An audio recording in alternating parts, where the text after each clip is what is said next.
2 weeks away from the regular season opener. The Cubs will open on April 1st at Wrigley Field, but they have been here in sunny Arizona for the past month. A little overcast today, mild temperatures, but we'll have a lot of fun. It's the Cubs hosting the defending world champion San Francisco Giants. Hi again, everyone. Along with Bob Brenly, I'm Len Casper. Welcome to another season of Cubs baseball here on Comcast Sportsnet. Bob will get to a lot of topics today, including those position battles and the bottom of the rotation. 4 and 5 were open going into spring training, and at this point, it looks like today's starter, Randy Wells, has a pretty good shot to get that number 4. Well, it certainly seems like it. Through his first 4 appearances down here in the Cactus League, Randy Wells has been very, very good. Spring training for a lot of guys is a very laid-back, casual time. You come in, you get your work in, you get ready for the regular season, but that wasn't the case for Randy Wells. By his own admission, he wasn't as well prepared as he should have been last season, so he really dedicated himself to coming into this spring in great shape, and so far the results have been fantastic. As a manager, how does Mike Quaddy evaluate what he has seen? The Cubs team ERA is very high, but individually, if you kind of look in the middle there have been some really good performances. You really do have to look a little beyond the team numbers just because of the nature of spring training. I mean, Mike has very rarely had his full starting lineup on the field at the same time, so you have to take the numbers with a grain of salt. You have to take the one-loss record with a grain of salt. Use your eyes, use your experience to see what you're seeing on the field. Cubs go into action today at 9-15. The Giants kind of picking up right where they left off. They have the best record in baseball, 18-6 so far here in spring training. Well, coming up, Alfonso Soriano beginning year number 5 with the Cubs will be in that cleanup spot today as the Cubs play the Giants. Next.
Overcast, mild, but a pleasant afternoon here in Mesa. Let's look in quickly on the Giants starting lineup. Split squad for them today. Emmanuel Burris, Mike Fontenot, the former Cub at short. Pablo Sandoval's lost a lot of weight. You might not recognize him. Pat Burrell's in left, Nate Shearholtz in right, Aaron Rowand in center. You have Travis Ishikawa at first. And the batteries, Eli Whiteside and right-hander Shane Lukes. Let's take a look at the Cubs defensively today. Behind Randy Wells, it'll be Alfonso Soriano, Marlon Byrd, and Matt Camp across the outfield. One of the Cubs' bright young prospects, Josh Vitters, getting the start at third base today. Starlin Castro, Bobby Scales up the middle defensively. Scotty Moore at first base. Coy Hill will be behind the plate, catching right-hander Randy Wells. Oh, Randy. He would be in the top 2 in the Cactus League in ERA if he had enough innings to qualify. And we are underway. Ball 1 low to Emmanuel Burris. Home plate umpires Mike Winters. You have Darryl Cousins, Tim McClellan, and Brian Knight on the bases. And in spring training, the guys on the bases normally move around during the game. In fact, Bob, I noticed the other day Tim McClellan was like the 6th inning. he was at third base. All of a sudden, I watch him pop out of the visitors' dugout about 2 batters into the inning. So he had some business to take care of, and spring training, no big deal. Spring training for umpires, too.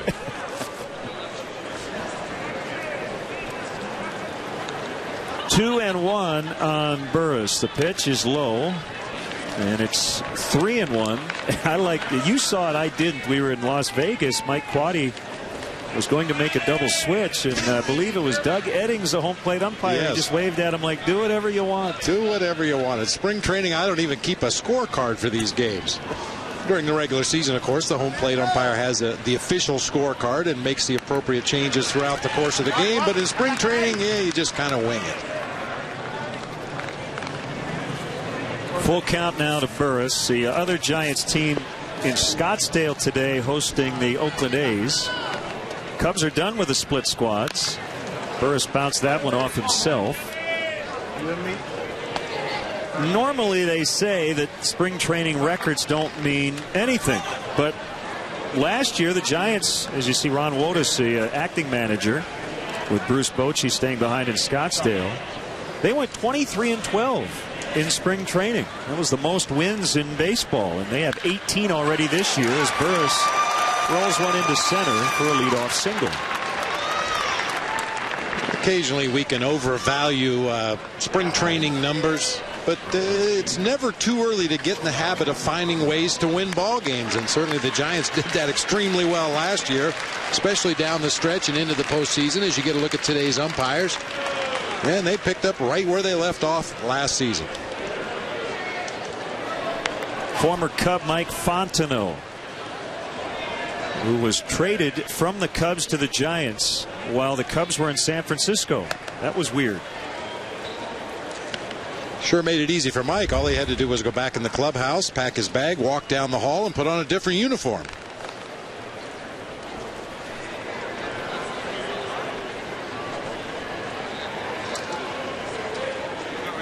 And Wells will check on Burris. So you have Fontenot with the Giants. You have Ryan Theriot, who got traded to the Dodgers, now with St. Louis.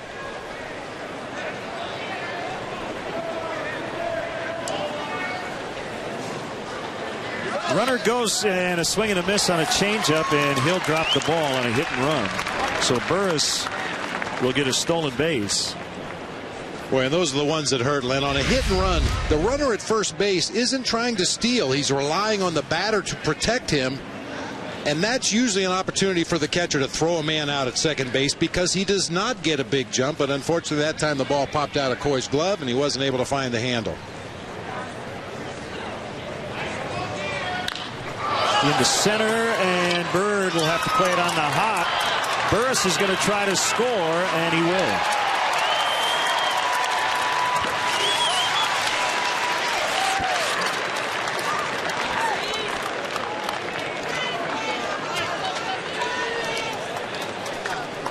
Well, Mike Fontenot trying to do his job, just advance the runner, hit a ball up the middle or to right field, and this time he dunks it in front of Marlon Byrd, who had to hold up just momentarily to play the hop.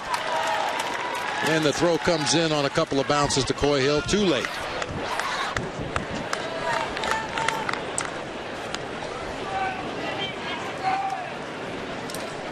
Pablo Sandoval lost 38 pounds over the winter. Giants made it very clear that he had to be in better physical shape this season to stay in the big leagues, and they're very happy that he heeded their advice. Swing and a miss. He only appeared in 6 playoff games last year, 4 starts at third. That's as many as Mike Fontenot had.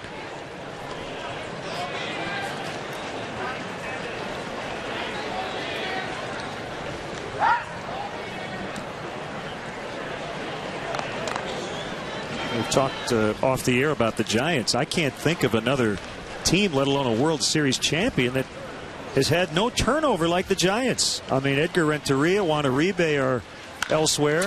Miguel Tejada at short, but that's it. Soriano will make the catch.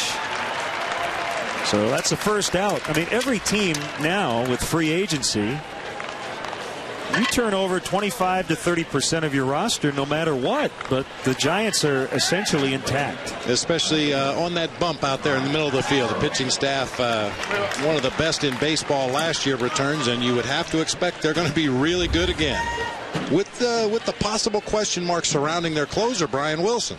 He's got a strained oblique, so it could be questionable for opening day. The Cubs, knock on wood, have been pretty healthy here in the spring. A few minor injuries as Pat Burrell takes a strike. You get to the point now where minor injuries are going to bleed into the regular season, and that could affect the 25-man roster.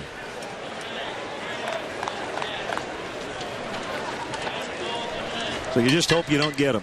Yeah. I mean, unfortunately, it's a reality of the game. You are going to suffer some injuries over the course of the season. You just hope they're not to keep people and not for too long.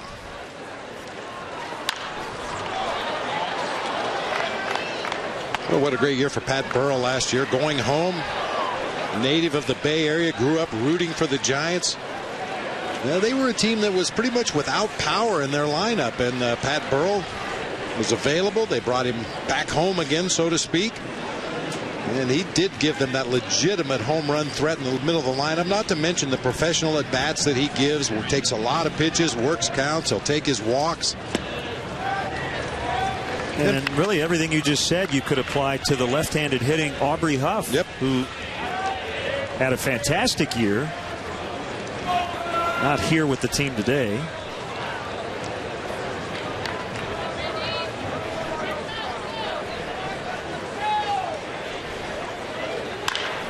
Round ball and backhanded by Castro. And he got him. Ivan De Jesus has been working a lot with Starlin on his mechanics. His footwork. Starlin at times would tend to open his left shoulder a little early. Well, there's no question he has all the physical skills necessary to be a great shortstop, and you just have to fine-tune it a little bit now. As you mentioned, get your mechanics straight, get your footwork right, get your shoulder in a proper position to throw the ball, and that will cut down on some of those errors that he made last season. Now Nate Sherholtz playing right. Comes in at 302 on the spring. While it's not exactly the same as a pitcher, Bob, you hear pitchers talk about repeating your mechanics. Well, for a shortstop especially, that's important too, isn't it? When you have time. Of course, a lot of the plays that Starlin Castro and other shortstops in the major leagues are going to have to make, sometimes you don't have the luxury of getting your mechanics exactly perfect to make the play. But on routine ground balls, or when you have a slow runner at the plate, make sure you do everything right. That will enhance your chances of making that good throw across the diamond and getting the out you're supposed to get. I mean, how many times have we seen a routine ground ball hit to an infielder, slow runner at the plate, and they very lackadaisically just flip it across the diamond sidearm and the ball tails or gets caught in the wind, and before you know it, you're on your way to a big inning.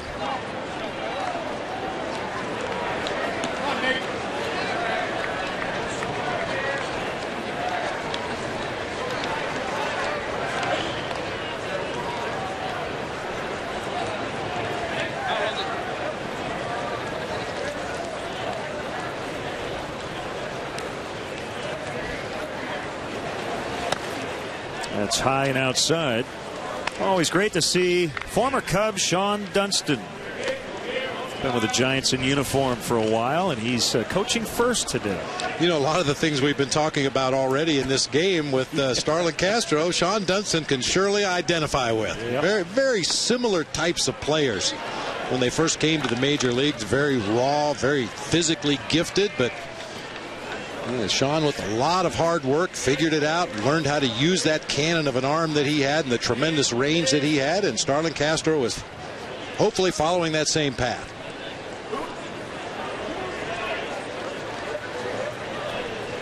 Two count just underway. Giants with a run on a Mike Fontenot RBI single.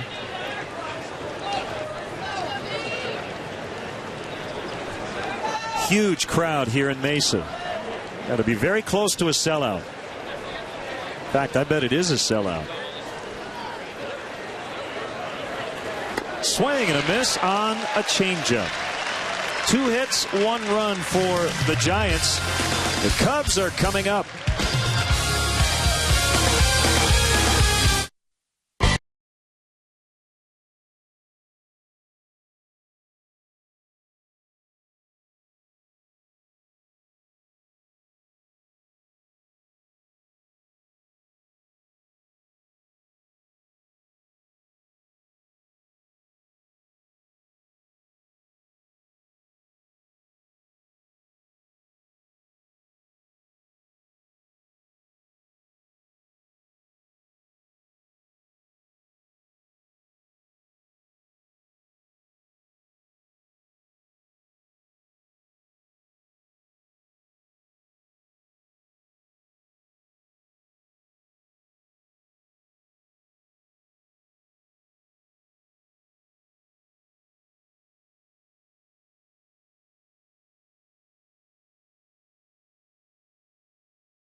Manager Mike Quaddy. Matt Camp plays everywhere. He's in right today. Castro has been great. 4 home runs on the spring. Marlon Byrd at 462.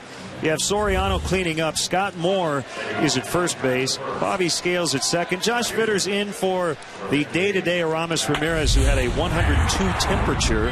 Hill and Wells rounded out. And for the Giants, it'll be Burrell, Rowan, and Shearholtz across the outfield. Sandoval and Fontenot on the left side of the infield. Burris and Ishikawa on the right side. Eli Whiteside getting a start behind home plate today, and he'll be receiving pitches from right-hander Shane Lukes. We'll look at his numbers so far on the spring training season. Pitched most of the year last year at AAA Round Rock. They have lefty Madison Bumgarner, who will be in their rotation going in the split squad game against Oakland. Luke's a former Tiger and Angel, and Matt Camp hits a ground ball to Mike Fontenot. Sounds like Fontenot and Mark DeRosa, both former Cubs, are going to back up Miguel Tejada at short.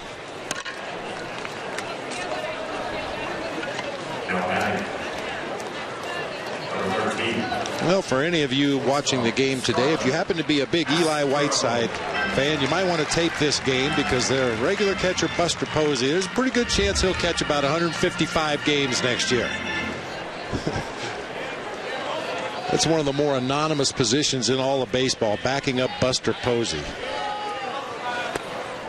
Fastball strike on Castro.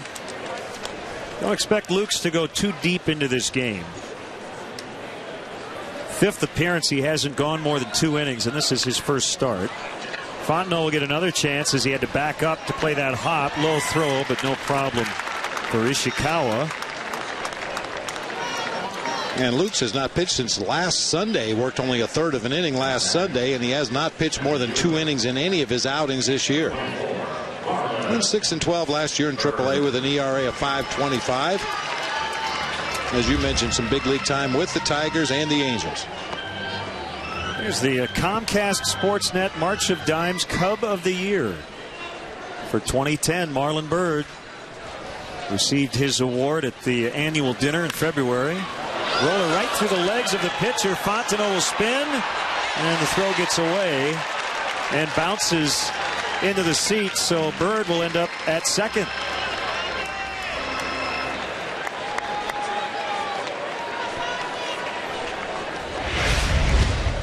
Cubs picking on Mike Fontenot here in the first inning. This time Marlon Byrd right through the wickets of the pitcher Lukes. Fontenot gets there in good shape, but as you can imagine, spinning your body all the way around, tough to find that good release point, and he spikes it in the dirt. It bounces on up into the sand. So the Cubs have a runner in scoring position. That'll be scored.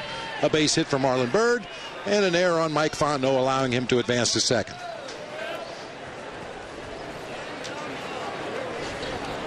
Alfonso Soriano.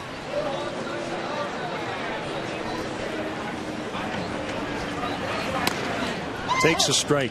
Where he will hit in the lineup still has not been determined. I think what I've seen so far with the lineups Mike Quade has used, Ramirez is going to hit cleanup. We know that. I think Marlon Byrd will start the year in that 3 spot. Carlos Pena will hit 5th. And then I think Soto and Soriano, Bob, the hotter hand will hit a little higher in the lineup. That's kind of how it looks early on. Well, and as we get into the last week of spring training, I would anticipate that we're going to see the starting lineup together a lot more often. And that's when Mike Quade will really be able to make a determination, at least breaking camp, what he feels his best lineup is. And then, of course, on a daily basis, depending on the opposing pitcher and career numbers that you may have against a particular team, you're always going to fiddle with it a little bit. Pat Burrell over into left center with the routine play. A rare day in Arizona where you don't have to battle the sun, although a pretty bright cloud cover above. 1-0 Giants after 1.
Follow the Chicago Cubs with MLB.com at @bat11 for your iPhone, iPad, Android, or BlackBerry.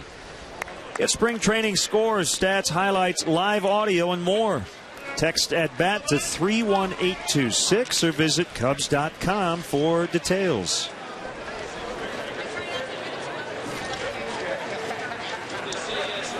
Former White Sox Aaron Rowand hits it foul, out of play.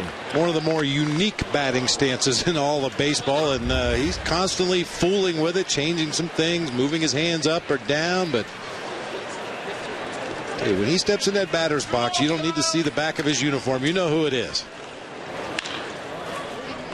Bounces one to Josh Vitters. Long throw, and he gets him. 10 days ago, it was Ron Santo Day here at the ballpark as the Cubs unveiled this beautiful plaque right below where Ron used to sit in the Cubs radio booth. Pat Hughes and former Cub Keith Moreland working radio today. And that is the spot where for years and years and years fans would line up the second the gates opened to get an autograph from Ronnie. And he never turned one down. Right up until the national anthem was played, Ronnie would be signing autographs for fans. They'd be lined up down the aisle, around the concourse. Backhanded by Scales. Nice play by Scott Moore as they get Ishikawa. Scott Moore has played first, second, and third, and he's made some really nice plays. There's Keith Moreland. Is he hiding from us? Oh, he's got a monitor there. And no, he can run, but he can't hide. We know where he is. We'll find him. Bad hair day or something. Well, we're thrilled to have Keith back with the organization. And as he so aptly put it, nobody replaces Ron Santo. Keith's just going to be the best Keith Moreland he can be. We miss Ronnie terribly. But he is still with us and always will be in many, many ways. I'll tell you, in the first couple of games I came to here at Hohokam Park, the fact that Ronnie was not here was like trying to play a game without first base. It just, you felt something was missing. But we all know that Ronnie hasn't missed an inning this spring. He's seen every pitch. And the story, I'm sure, will repeat it when we see Kerry Wood, who I don't believe is scheduled to pitch today. But Kerry and his wife Sarah were at all the ceremonies, including the funeral for Ron, in December. And at the time, Kerry was a free agent. And he met up with Jim Hendry. And essentially, the Cubs had not pursued Kerry as their top right-handed setup guy because they didn't think they could afford him. And Kerry said to Jim, and they've been good friends for a long time, it may not cost you as much as you think. And within about 2 days, I think, they had a deal. So you can thank Ronnie for that in a lot of ways. And Kerry Wood, probably Ron's favorite Cub over the last 20 years. 1-2-3 go the Giants in the second. Still 1-0 San Francisco.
Back here in Mesa, bottom of the second inning, the Cubs trail the Giants 1-0, and it's great to have with us, you know, the one word I think I could use to describe Dave Van Dyke, the venerable Dave Van Dyke. How many spring trainings is this? What's that mean, old? Well, I think that's a euphemism for old, maybe, from the Chicago Tribune. Nice but, have you counted up how many spring trainings now? This is for you, Dave. Too many. Oh, I don't know. It's over 30. He's got his own personalized stool over at Don and Charlie's. That'll tell you how long he's been coming to Arizona. Yeah, over at the Pink Pony. Yeah, over at the Pony. Yeah, falling off the bar stool with Billy Martin and that type of thing. Yeah. Well, everybody and thinks... you. No, not you. Here's Scott Moore, the first baseman, and he takes a strike. Well, everybody does. Who doesn't cover spring training or participate? They think it's all fun and games, but I think people would be surprised to know that the coaching staff, the players, the writers, the broadcasters, we actually spend more time at the park for a spring training day than in the regular season. Oh, yeah, by far. Sure, I mean, you know, the Cubs open their clubhouse at 8 o'clock in the morning, so we're here at 8, coffee in hand, and trying to look like we're awake. And I really feel for the players at 8 o'clock in the morning, because that's when we get a lot of our work done before they start going out in the field. And I know I wouldn't want to be a player and trying to give an interview at that time. So, yeah, and then, obviously after the game we work. So, yeah, it's a long day, but the weather's good most of the time except for today. And it beats working. And it does beat working, yes. It sure does. It's great to come to spring training. You get done with a season, and BB knows this as well as anybody, having played, managed, and you're tired, and you don't know if you want to go back again, and, you go home and you say, boy, this might be it. I don't know about whether we should do this anymore or not. And then, after about 2 weeks at home, you say, boy, isn't it about time to go to spring training? Let's get out of here and get going again. My wife always knew, Dave, when it was time to go back to spring training based on my, let's say, my language. The closer we got to the beginning of spring training, the more flowery my language would get. She said, it's time for you to go back to the ballpark. Get out of the house. Yeah, you're practicing your language. Yeah. Getting ready to work those umpires. That's right. Bobby Scales takes a strike. Well, everybody brings a different perspective or questions, and I thought you had an interesting line of questions maybe a couple of days ago for Mike Quaddy regarding Alfonso Soriano. I think the way you presented it was the numbers we've seen. Is that kind of what we can come to expect from him in terms of home runs and obviously stolen bases? Well, what happens, Len, is I think sometimes we get too carried away by a great season or a bad season. And what they always used to say when they really had bubble gum, with the cards, is you open up the card and you look on the back, and what you see is basically what you get. And, there may be that one aberration season in there of greatness or not so greatness. But if you see it for 3 years, which is basically what we see now with Soriano, and his years have all been similar, it's probably what you're going to get now. His days, even if he's healthy, I think his days of obviously stealing 30 or 40 bases are probably over. He can still hit for power. I'll tell you, he hit a couple of rockets this week. He hit a ball that hit off the center field wall that was as hard as I've seen him hit a ball in a couple of years. Now, it is Arizona, but that's encouraging to see. No question. And it's going to be needed this year. Lynn and I have talked about it in past telecasts down here this spring. They're going to need their veteran guys to put up the kind of numbers that you pay them for. Oh, sure. Well, don't you, BB, with any team, though? When you start taking a team in spring training, you go down things. And we all do it. We say, this could really be a good team if. And then what I always do is count up the ifs you have on the team. And the more ifs you have, the iffier the season it is, obviously. But, I mean, if you say, well, there's an if at first, there's an if at second, and there's an if in the third and fourth spots in the rotation, you might be in trouble. So what you do is count up the ifs, and the Cubs do have some. But what they need are good seasons from Ramirez, Soriano, Pena, obviously, being a newcomer. That's a quick 1, 2, 3. Can you hang for a couple more minutes? Sure. You get overtime. Well, I was going to say pay, but we'll just call it overtime. I have to pay you extra. Exactly.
1-0 San Francisco as we play the third inning. We're here with Dave Van Dyke from the Chicago Tribune. 15 teams now in Arizona, 15 teams in Florida. Saw Peter Gammons the other day, and really, no matter how long you're in this game, Dave, and I know you love the game of baseball, and you have to, I think, to cover it for as long as you have and be passionate about it. But what I love about spring training, and Peter agreed, is seeing all the prospects, seeing the kids. And Arizona has a ton of them with all these teams. I mean, I don't know if Brandon Belt's with the Giants today, but Kansas City has this great farm system. But you're going to see guys in March that you won't see in the major leagues for 2 or 3 years. But you remember and you go back, oh, I remember that kid. That's what I really enjoy about spring training. It is. And, you know, it's always fun to go down to Fitch Park, which is just a couple of blocks down the street, and see the Michael Brenleys. Right? Really, Exactly. I'm serious. And to say, you know, I saw that kid. I'll never forget early in my career, I went down there because the Cubs had a prospect kid who was supposed to be a hotshot prospect. I said, I'll go down and interview him on a slow day. And I went down to Fitch Park and walked in, and I saw him, who I thought was him, and I said, are you Mark Grace? And he said, yeah. I said, can I interview you? And he said, sure. I said, you got just a couple of minutes? And he said, yes. And we sat down. An hour later, I got up and walked away. And so Gracie, you know, was a good player, but he also had the gift of gab. Well, still does. It still does. Yes, he still does. Practically, there's a benefit there, too, because the kids who show up, who nobody talks to, and you go up and you make an effort to get to know them as a reporter. Oh, sure. 2 or 3 years later, they remember that. Oh, sure. You know, Bobby Scales is one of my favorite guys. I really wish he could make a team and stick with it. He's done it for so long. I don't know how old he is now. He's probably getting close to 34. Yeah.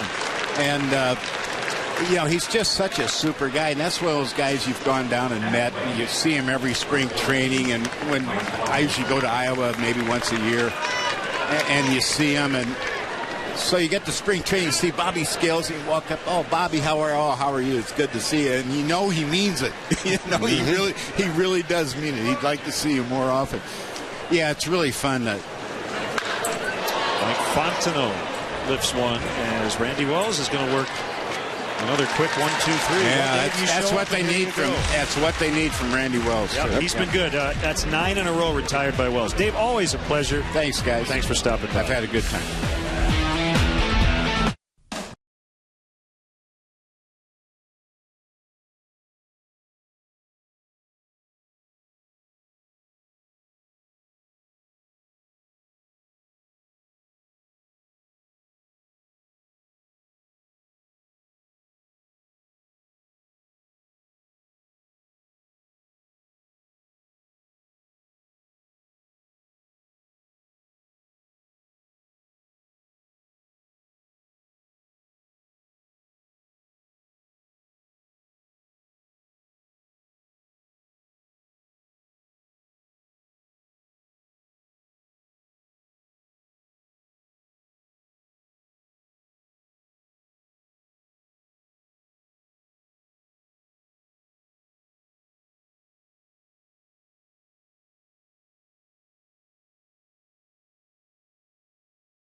Ladies and gentlemen, the Cubs' new pitching coach, Mark Riggins.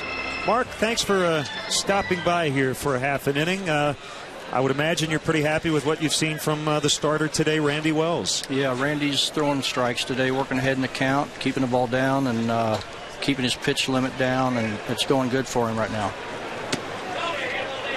I want to ask you about your career. You've been at this for a long, long time. This is the first time you've been a big league pitching coach in 16 years. You were with the Cardinals in 1995 as Coy Hill lines one to left, and Burrell makes a catch. We're thrilled to have you here, but you've been in the organization, and I'm sure that helped you hit the ground running, taking over this spot. Oh, yeah, I've been here 3 years as a pitching coordinator, and got this job here as a pitching coach. And I got to know all the young guys down there for the past 3 years. Cashner, I know Wells came through Iowa at one time. All the young guys that have come up through the system that are here on the roster, I'm very familiar with, know what pitches they throw and what makes them work. So it's been very comfortable for me starting the season off here. You know, Mark, obviously the fans just getting to know you in your new title as the pitching coach for the big league club. Who were some guys that maybe influenced you, or coaches or managers or other pitchers that maybe influenced you, and you still use some of those theories to this day? Oh, sure. I worked with Bob Gibson in '95. Dave Duncan, obviously, with the Cardinals. Ryan Dempster here. All the guys that got me surrounded here today. These guys have all been great to work with. It's been a fun time with these guys, and got a lot of experience here with these guys. Oh, I was going to ask you to just rip Dempster on the air, just to let him know that you're the boss here, but looks like he vacated before. Oh, we're having a lot of fun around here. You know, it's time for work on at some times of the day, and we have our fun at certain moments too. You know, Mark, I noticed in the clubhouse there was a list up on the wall of fines for different things, giving up an 0-2 base hit or walking a leadoff hitter, and you know, the monetary amounts weren't that great, but personally, I think that's a great idea, just to get guys to start to think along those lines of things they want to avoid or things they want to do during the course of a game. Oh, yeah, anything to make guys think a little bit. You know, I'm not sure exactly who put that up there. We talked about some of that stuff before, what our objectives were here for spring training. And, you know, we're getting those accomplished. We're getting the guys, the starters are giving us some innings right now, and it's just an awareness of what they need to do to be successful out here on the mound. We were talking earlier with Dave Van Dyke about how much work goes into spring training for all the coaches, but you get to the point now where you're starting to maybe have to schedule Casey Coleman yesterday in a minor league game. You'd love to be in 2 or 3 places at once. Unfortunately, that's not possible, but innings are really at a premium here over the last couple of weeks without the splits, correct? Oh, yeah. Greg Maddox went down there for me yesterday with Casey, and Lester Strode was with me on the road yesterday. So we've got all the areas covered. You know, Mike Mason, a AAA pitching coach, and Dennis Sewell, and I'm in contact with those guys every day. I use some backups from the minor league system, and the innings are now starting to get a little narrower, and you know, the main guys have got to get their innings, and then if I need to send some guys down to the minor league camp, they take care of them very well down there. Pronounce the name of your high school, your hometown. Lagodi, Indiana. Lagodi. It's Loogoote.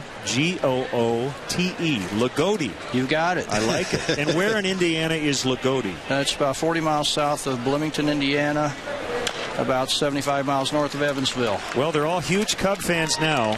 Yeah. And Mark, we appreciate the time very much. We're looking forward to a fun and very successful 2011. Thanks so much. We're working on it. All right, thanks, Mark. Have a good day. That's Mark Riggins. 1-0 Giants.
This fourth inning is brought to you by Fourth Meal from Taco Bell, open 1 a.m. or later. Thanks to Dave Van Dyke and Mark Riggins for chatting with us as Pablo Sandoval skies one to fairly deep left, but playable and caught by Soriano.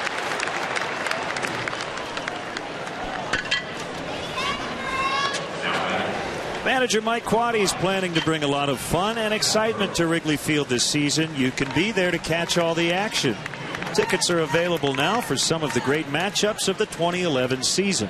To purchase tickets, visit Cubs.com, call 1-800-THE-CUBS, or visit the Wrigley Field box office. Outside to Pat Burrell. Mike Quade, great stories from Chicago. Got a chance to manage the team the final 37 games of last year after Lou Piniella stepped aside. And the Cubs went 24-13 under Mike. And he simply won the job. Had to interview for it in the offseason, and Jim Hendry said he's the man. 17 years as a minor league manager. There's Jim Hendry, Gary Hughes sitting in the front row. Pat Listash, the bench coach, there bottom of your screen. And I think every baseball person, as Pat Burrell strikes out. First of all, Mike Quade knows all of them because he's been in the game so long, but you really like to see that, don't you? Well, I do, Len, and I'll tell you why. Because Mike Quade nobody's seen everything, but in his experience in this game, there are very few situations that he hasn't come up against at some point, whether it be the minor leagues, the big leagues. And going into the manager's job, it wasn't like there was going to be a feeling out process. He was very sure of how he wanted things to go because of the experiences that he has had. And I think that confidence in the way you portray yourself in front of your players, in front of your own coaching staff, I think that goes a long way towards establishing your credibility. And there's no question in that last month of the season that the players did play much harder for Mike Quade than they had earlier in the season. That's not to take anything away from Lou Piniella, but Mike Quade managed to find the right buttons to push in that last month. Randy Wells is pushing all the right buttons. 12 straight retired after the first two batters reached in the opening inning.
Tomorrow morning, start your day with a Dan Patrick Show on Comcast Sportsnet. Tune in as Dan talks March Madness and more with NBA legend Charles Barkley.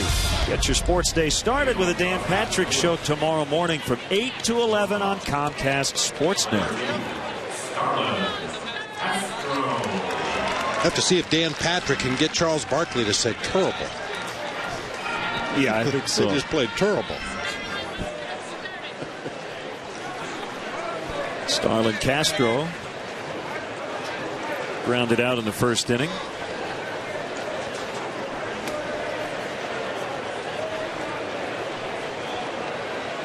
Outside, ball 1. Great to have our producer, Bob Albrecht, our director, Jim Angio, our associate producer, Tamara Anderson, on board. We see Dave Turner coming up in April. Got the old gang back together. Occasionally we have to remind them what sport it is that we're covering on a daily basis. They are extremely busy. They wear many hats. Well, like I said earlier, it's spring training for everybody. Fouled back, 1-2. Well, and one thing I'd like to see personally over the last week plus of spring training, I'd really like to see the bats start to bust out. I think more than anything else, that's going to be a key to the success or failures that the Cubs have this year. We've seen a lot of the same fundamental mistakes that we've become accustomed to in the past. The pitching, for the most part, has been very good. I think once again it's going to be one of those years that they're going to have to outslug some of their mistakes, and certainly they're capable of doing that, and I would like to see some signs of that over the last week or so of spring training. Rudy Jaramillo in his second year as the Cubs hitting coach. The big change offensively is you have Carlos Pena at first base.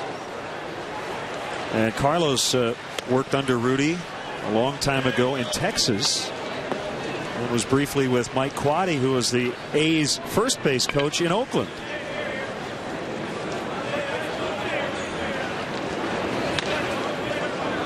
Fastball outside. A 2-0 count on Marlon Byrd.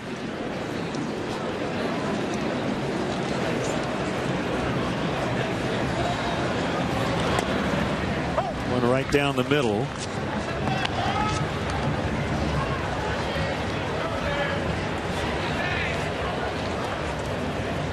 Luke's signed a minor league contract over the winter.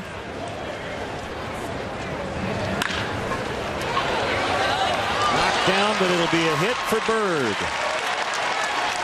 And he just keeps hitting. He's 2 for 2 today. And now has 20 hits on the spring. Both base hits, hard ground balls back up the middle of the field. You may recall in his first at bat back in the first inning, Mike Fontenot made a spinning play.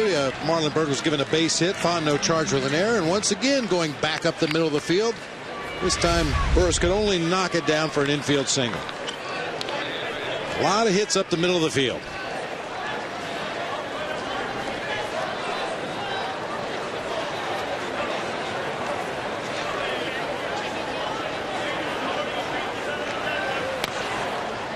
Strike to Soriano.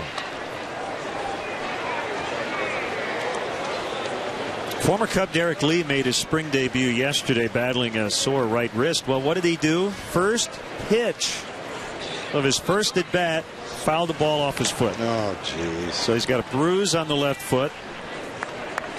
And missed the Orioles game today against the Rays. And I guess when it rains, it pours. Get them all out of the way in spring training.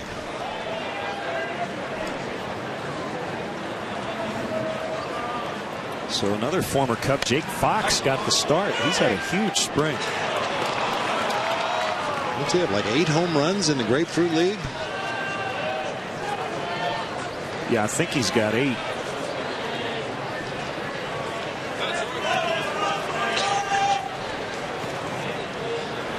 And one thing I've noticed from Alfonso Soriano this spring, he's much quieter with his bat. A very similar looking stance that we're used to seeing from Fonzie, but as that pitcher gets ready to deliver the ball, he's very still with his bat. In the past, he would buggy whip and even at times point the barrel of the bat toward the pitcher as he was getting ready to release the ball. He's much more still, much quieter in that batter's box this spring.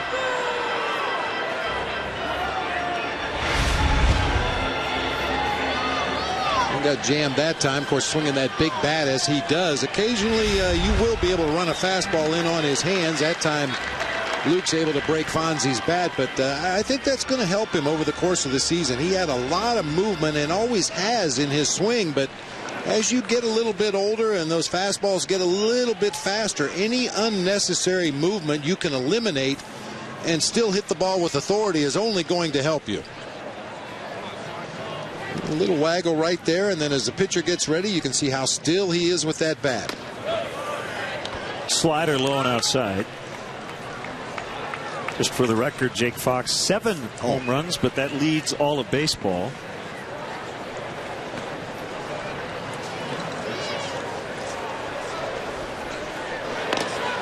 Check on Bird at first. The Cubs have not run a whole lot. 6 for 11 in stolen base attempts.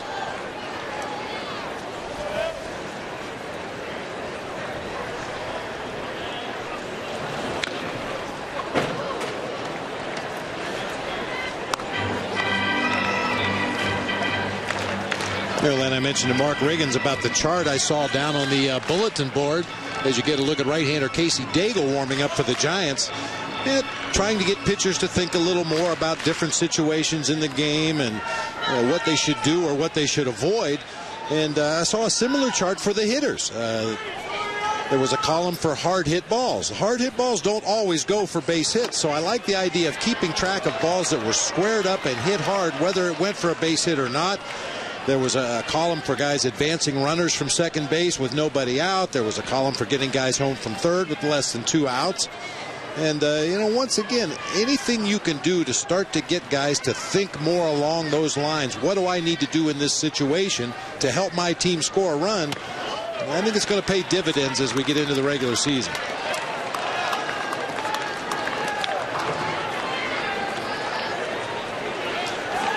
Ultimately, results matter, but that's when the games count. Here, it's more about the approach and doing the right thing. Yeah, for a hitter, if you're in a good hitting position and you're balanced and you're swinging at strikes and hitting the ball hard, you may not get the results you're looking for, as Fonzie fouls one off as Marlon Byrd was on the move. But every hitting coach in baseball will tell you, stay right there. You're fine. Your balance is good. You're seeing the ball well. You're swinging at strikes, and you're hitting the ball hard. They are going to drop in. The law of averages says they will start to drop in. And that's why we spoke about it briefly in the open of the show. You can't always rely on statistics alone. You really do have to use your own eyes and see what a guy is doing, whether it be on the mound, in that batter's box, or defensively. If guys are doing things the right way, the results will follow. Popped up, and it's Ishikawa leaning over the tarp and making a nice catch.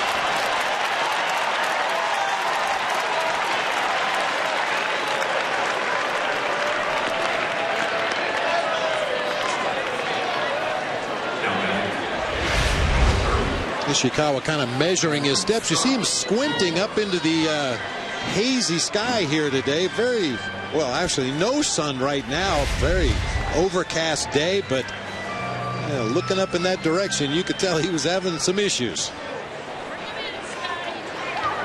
That's going to be it for Shane Lukes, who was very sharp today. Other than Marlon Byrd with his 2 hits, he didn't give up anything. We will see right-hander Casey Daigle when we come back in the 4th.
Big right-hander Casey Daigle. You see his spring numbers.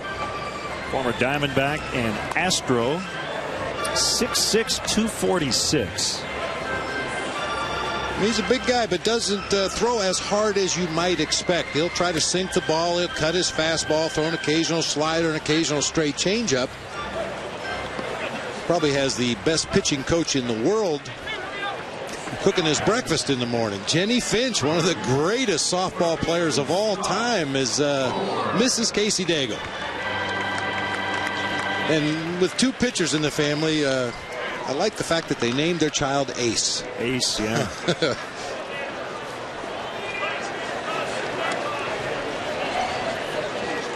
Scott Moore's had an excellent spring. Don't know if there's a spot on the roster to be one or not, but as we said, this late in camp, you have some sort of freak injury or something. That's why you don't cut the roster down to 25 right now. Cubs roster's at 40. And I know Jim Hendry and Mike Quade like to have difficult decisions in terms of guys who've been really good. Those are good, tough decisions. He just continues to hit the ball hard. See if Bird can score. Ivan De Jesus is going to send him, and he will be able to score rather easily. Scott Moore with his 9th RBI. That's a double to tie the game.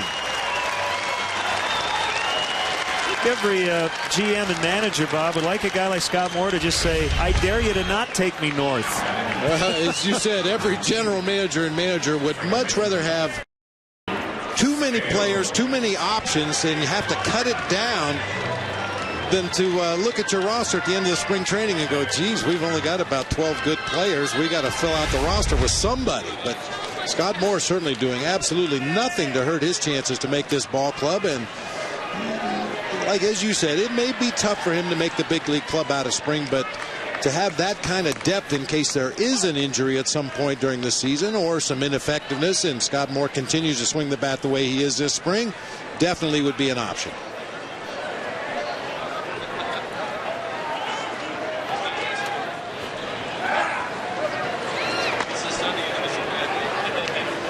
And that's something you see a lot of in spring training that you rarely see during the course of the regular season. Pickoff attempts. It's one of the fundamental drills that every team works on in that first week or 10 days of camp. Pickoffs at first, pickoffs at second, timed pickoff plays. And you see a lot of it in spring training, and then for most teams it just kind of goes by the boards once the season starts.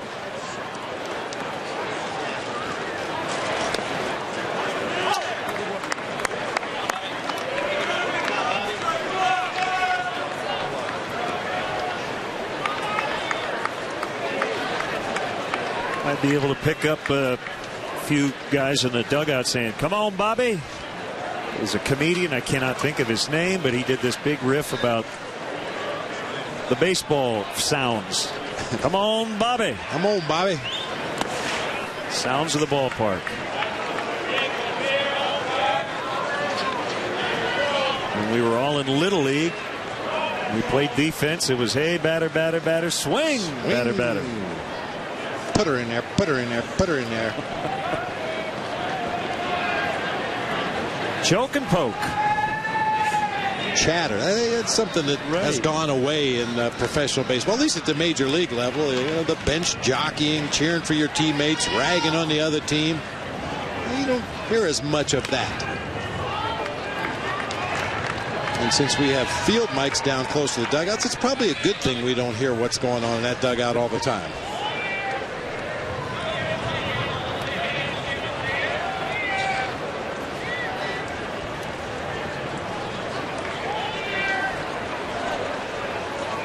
Jeff might be in need of a haircut one of these days. He looked good yesterday. Mike Quade was happy with Jeff Samardzij's performance. He said, first few pitches, first batter, he said, I didn't like what I saw. Everything was up. But he said, you need pitchers to make adjustments without having to send the pitching coach out there. And that's a step forward for any young pitcher. Because you only get one visit. The second time you got to take the guy out. And many times that's where your catcher can help as well. Maybe spot something a guy is doing to cause him to consistently miss the strike zone in the same area. And yeah, anytime you can save that pitching coach a visit, it helps. Bobby Scales with a base hit. And the Cubs have the lead. Back-to-back two-out hits. They have greeted Daigle by scoring 2 runs. And that was one of the columns on the hitting chart. 2-out base hits. Bobby Scales with a runner at second base. 2 outs in the inning. Good at bat. Reaches out over the plate and hooks a fastball back into center field to give the Cubs the lead. And now the chatter in the dugout is nice going, Bobby. Oh boy, Bobby.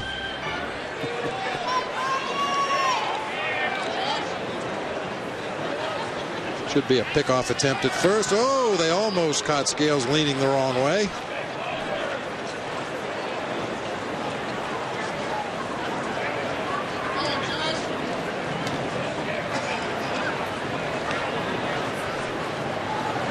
Josh Vitters taken out of high school with the 3rd pick in the 07 draft.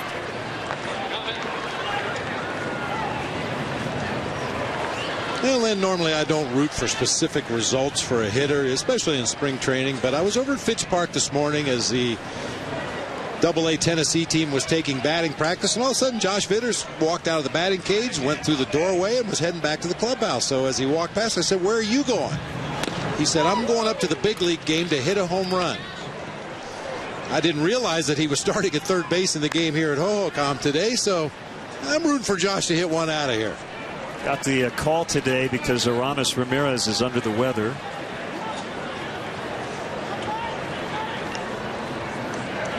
He's only 21.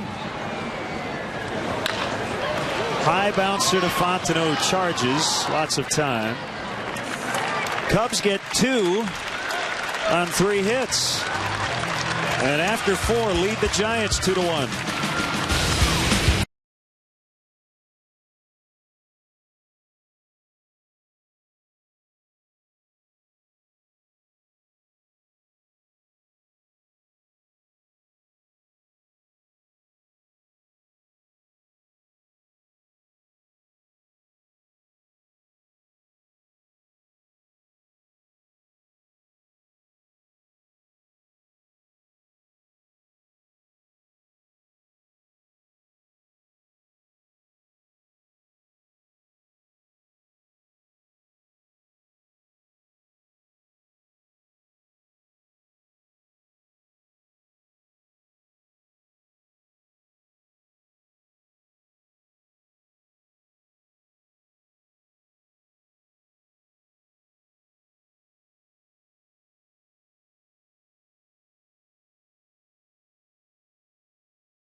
The 6th annual Chicago Cubs Charities Race to Wrigley 5K on Saturday, April 16th starts at Clark and Addison, continues through the Wrigleyville neighborhood, and finishes with a run down the Wrigley Field concourse and under the famous marquee.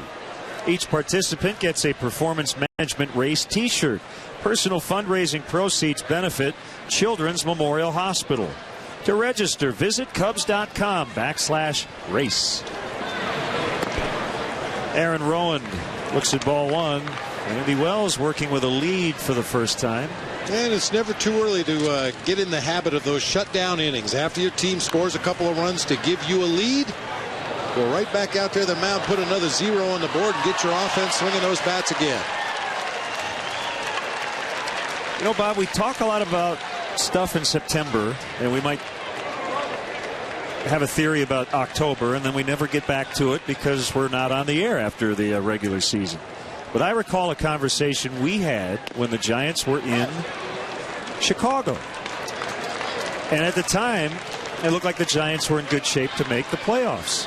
and we discussed Barry Zito and Aaron Rowand. Called strike 3. And the topic was one of those guys might not even make the postseason roster. Rowand did,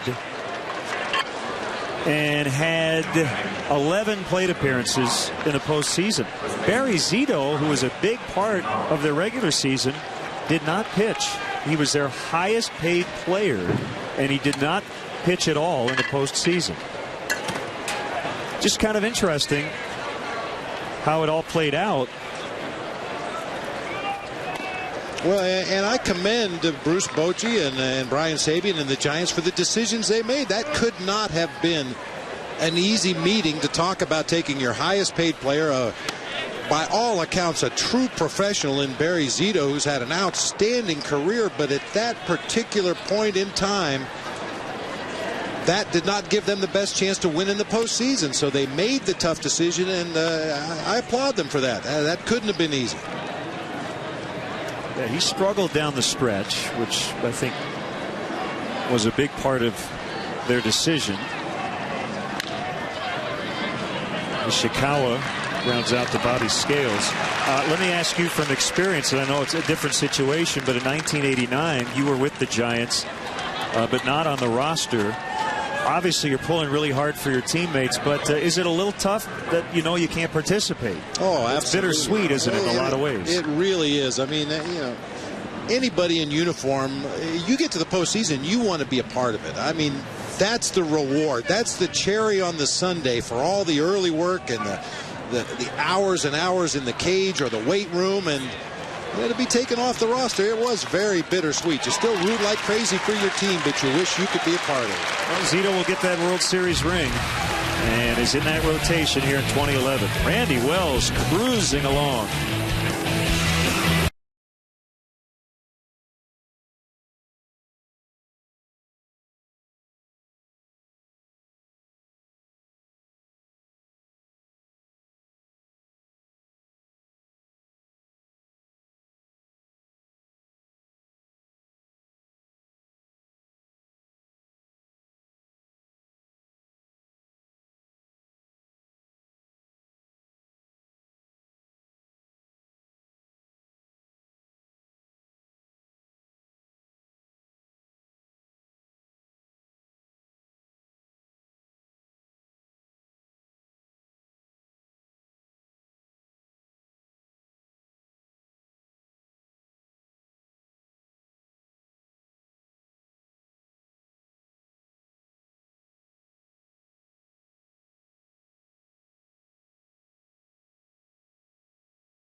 There he is, everybody. The Hall of Famer, Cubs senior advisor, Billy Williams. So great to see you, as always, Billy, in uniform. And we have a lot of chats around the batting cage. And we were just talking off the air. It's always a good day here in Arizona. Well, it really is, Atlanta. It's always a good time out in Arizona. This is my 53rd year coming here. So I tell you, it's been lovely. Ever since 1957, when I got a taste of it, coming from Alabama, coming to Arizona.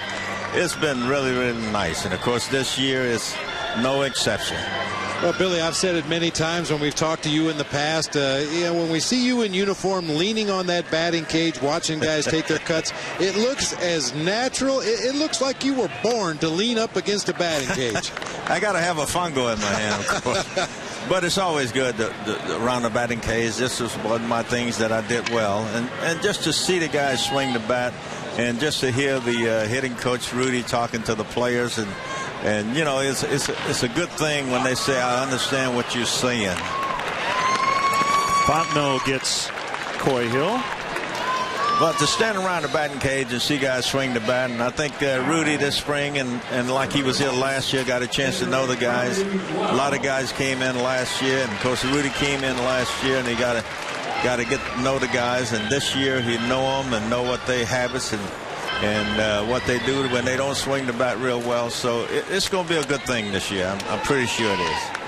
Here's Randy Wells for the second time. Billy, we talked earlier about Ronnie, one of your best friends and great teammates of all time, and it is bittersweet this spring in a lot of ways, but Ronnie's always going to be with us. It really is, Len. And of course, Ronnie and I often mention that we started off together in 1959, and of course we played all those years in the big league, and seemed like everywhere we went in the minor league, John Holland and the organization put us together. So they saw the future of Ronnie and I coming to the big league, and through those years I hit third and he hit fourth, and we got a chance to stay healthy and play in the most games any two individuals on a ball club, and we tried all we could to get the club to the World Series, but it just didn't happen. I know we had a friendly type competition going. He wanted to hit more home runs. I did. I wanted to hit more home runs than he did, and it was good. It was healthy for the organization, for the Cubs, and healthy for us. Billy, I'm going to ask you to think back to your playing days in spring training. Was it the same way we see nowadays, where early in camp guys maybe get one at bat or two at bats, and then they go to the cage and get some extra work in, and as we get deeper in camp, they play deeper into the game? Was that the same way when you played? It is. It's the same format. When you come to spring training, you want to see what you have in the organization. You want to give some guys from AAA some at-bats, and just get to know the individuals that possibly in the future that you will call up to the big league. But as the time go by, like we got 10 more games in spring training, and it was a thing of Leo the last week of the season. You know, we put our starting lineup where we could play together for a while, but always you give some young guys at bats the first of the year, and just to get to know them, see what they could do, you know, in a game situation. But when about a week left to go, you know, you're going to put Ramirez out there, you're going to put Pena over there, and you're going to put your starting lineup, you know, Castro. You want those guys to play together. Ballparks are just a little nicer than they were when you played and when my partner played. Some of these ballparks are better than the ballparks I played in when I first came up. The regular season, yeah. Oh yeah, I'm talking about Ford Field. You know, to go in there, it was a terrible ballpark, but that was the thing at the time. And you know, in Pittsburgh, you know, normally, you know, you put the batting cage away, and in Pittsburgh they put the batting cage in center field. And a lot of the guys said they put the ball club in batting cage in center field. I said, yeah, you didn't have to worry about it. It was about 370 out there, 470 out there in center field. But I think the two times the batting cage got involved in a play. We want to encourage fans who haven't been to Wrigley Field in a while, or really since September 7th of last year, to stop by Addison and Sheffield. And I want to know if that's where you're going to stop by to see your statue when you come into the ballpark this year. Well, I'm not going to wait till the season open. I went down there this winter, you know, to see how much I clean out the snow from around the base of it. But it was really, really nice when we were out in spring training. They have the steak fry here, and of course Tom Rickett mentioned that this year will be a statue unveil of my likeness in Chicago. So it was a great thing. I think it's something that I was proud of, and of course the family is proud of it. And I think the people, when they begin to look at it, they recognize who I was as a ball player. You know, I wanted to do good, and of course, this is icing on the cake when you, when the club unveil a statue of your likeness. I think for the kids to go out there, my kids, their kids, and it will be there because I think Wrigley Field, you know, will be there a long time. Matt Camp keeps the inning alive with a 2-out walk. So when you look at that statue, do you say to yourself, I remember that guy? Well, you know, when you go around and you go to Pittsburgh, as I mentioned that, I see Stargent and I see Clemente. Yeah. And when I go to San Francisco, I see Willie McCovey, who, from my hometown, we played a little basketball together, Willie Mays, and of course Juan Marshall and Cepeda. And I thought it would be a good gesture, you know, Ernie being the only statue in Chicago, along with Harry Carey. And, of course, when they unveiled my statue, it was a really great thing last year. And I just, you know, appreciate it from the bottom of my heart. Ron Santo statue will go up on August 10th. Looking forward to that. No, not only the statue of Ronnie. I think I've often said many years that Ronnie belongs in the Hall of Fame. I know this is one of the things that he would want. Statue going to be good, and people going to recognize what he did for the Cubs. I know Ernie, myself, and Santo, we were standout people there, standout ball players, and this is icing on the cake, as I mentioned. When the statue is unveiled of Ron Santo, I think it'll be a good thing for the kids to see that. Starlin Castro takes a strike. Last thing, Billy, you look at this kid. He still is a kid. I think he turns 21 in 4 days. He just began to get he's just all right now, 21, yeah. You have to remember that, don't you, when you watch him play? It's a long time ago, but I remember it. Yeah. But he came up last year, and I remember the first at bat, he hit a ball over the right field fence. And he's been doing good ever since. He's a good player. I think he kind of fit it right in with the organization. We needed a shortstop, and he could play that shortstop. You know, he's done a great job. And last year, you know, being only 20, 21, you saw a lot of kid mistakes out there. And I think as he grow into this game, you'll see less and less of mistakes, and he'll go out and really focus on what he have to do. All right, let's see what he does here on this 1-1. And he takes it. Now, when you watch guys take pitches, what do they give away confidence or lack of when they take pitches early in a count? Well, if he putting too much pressure on the front leg, you know, if he getting out there too soon, and you could kind of get some kind of thing of what he's doing wrong or doing right when he does that. If he put too much pressure out there. But some guys in spring training, Len, what you want to do, you know, the guys that know they're going to make the club, you want to see as many pitches as you can. Right. And this is what I try to do at the end of the season. I work a guy 3-2 maybe many times, just see what I could do on that 3-2 count. Maybe give him some pitches, and 2-0. I tried to put myself in game situation just to get myself prepared for the coming season. Well, it worked out pretty well for you, I'd have to say, Billy. Thanks for the time. As always, you're the best. Thank you, guys. You take care. All right. We'll see you down the road.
Wendell Fairley is batting in the pitcher's spot for Casey Daigle.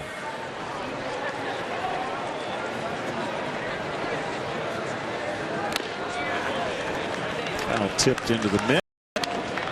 Always great to talk to sweet swinging Billy Williams from Whistler, Alabama. Yeah, I thought it was interesting. Billy said, you know, what he wanted to do in spring training is see as many pitches as he could, even if it meant taking a 2-0 strike or a 3-1 strike in a spring training game, just to get used to tracking pitches into the hitting zone as Wells continues to dominate this Giants lineup. Strikeout of Fairley. It reminds me of a story about Edgar Martinez, one of the best right-handed hitters in the history of this game. But in spring training with the Seattle Mariners, he used to go to the minor league complex. And if you've ever seen the minor league complexes here in Arizona or in the Grapefruit League, there are usually 4 fields in a clover leaf. And he would take an at-bat on one field, see as many pitches as he possibly could, walk through the gate to the next field, jump into the on-deck circle, go right up to the plate, see as many pitches as he could in that at-bat. And he would do that some days rather than play in the big league game because he wanted to see as many pitches as he could in spring training. It worked out pretty good for Edgar. I would say so. It would mess up your scorecard if you were scoring those minor league games, but as we all know, it's a very casual atmosphere as far as who hits where and how many outs you play in an inning. If you're not familiar with it, over at minor league camp, if a pitcher has a quick inning, gets 3 outs on 3 pitches, they may leave the defense out there for 2 more outs. It's all about getting your work in. Wells getting his work in. This is his longest outing with 5 the last time out. So he's gone 2, 3, 4, 5, and hopefully at least 6 today. Swing and a miss. Has a good changeup working. That's a big pitch for Randy Wells. Boy, it really is. I mean, his bread and butter is going to be that sinking fastball and the hard slider, but this changeup has really become a good weapon, not only when he's behind in the count, but to throw it for a strikeout pitch. Not only the change in velocity, but he has great sinking, tailing movement on that pitch and gets the awkward swinging strike. Fontenot, 1 for 2. Knocked in the lone Giants run in the first. By the way, today's game is being presented in beautiful high definition. Sights and sounds of spring training.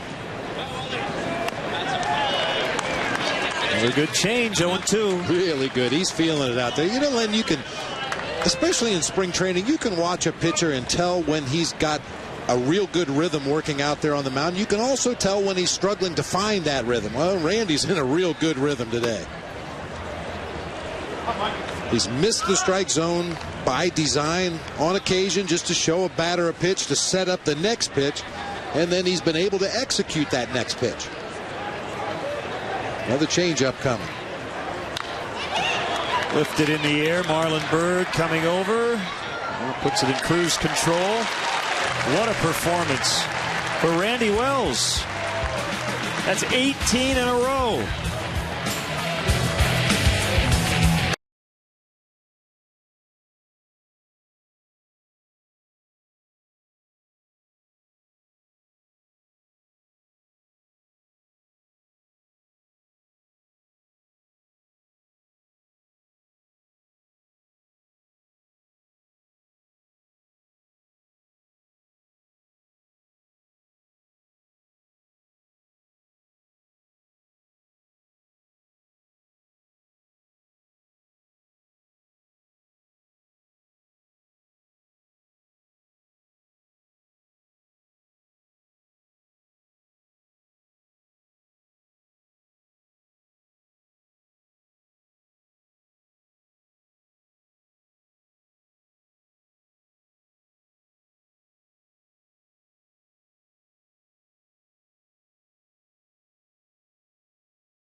Tomorrow, the Bulls continue their quest for dominance as they take on the Kings at the UC.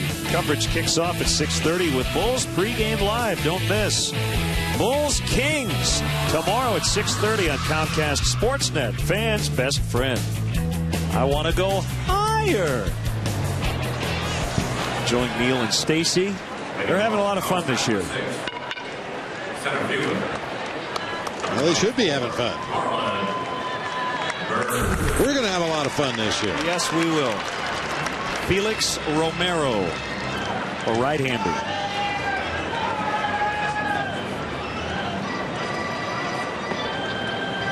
Can't wait for April 1st, including today. Just 10 Cactus League games left.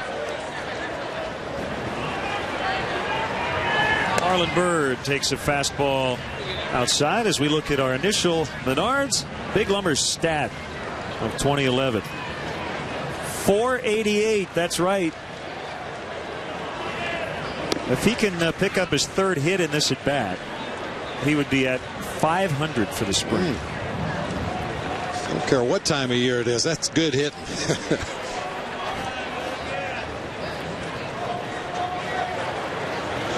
Our first regular season telecast on Comcast Sportsnet will be Game 2 on April 2nd. Noon start against the Pirates at Wrigley Field. We have another spring game coming up as Byrd takes a walk against the White Sox this coming Thursday. That'll be at 4 o'clock Central Time. Well, speaking of the White Sox, it's by White Sox and Aussie standards, been a very quiet spring for the Sox. Usually there's all kinds of drama going on in that White Sox camp, but they've just very quietly gone about their business this spring. They had enough last year to last a couple of years. The big announcement this weekend is Matt Thornton's going to be their closer.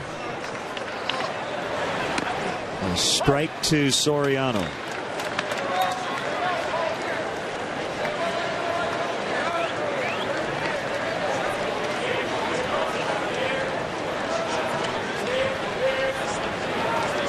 You know, I did not see the results, but I caught a couple of batters as a nice play by Sandoval on one hop. They're going to turn it.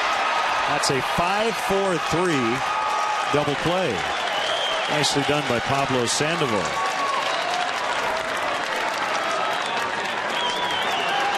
Well, you mentioned the conditioning of Pablo Sandoval in the offseason, the weight loss, and this is the result. He's more agile. He's a little quicker on his feet, able to go down and field that hard smash by Soriano and initiate that double play.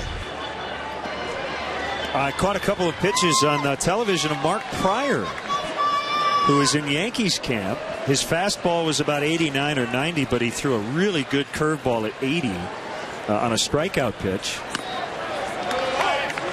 He's reunited with Larry Rothschild, the Yankees' new pitching coach, and I really hope Mark makes it back. Been a long road for Mark Pryor. Change up. Scott Moore missed it. 0-2.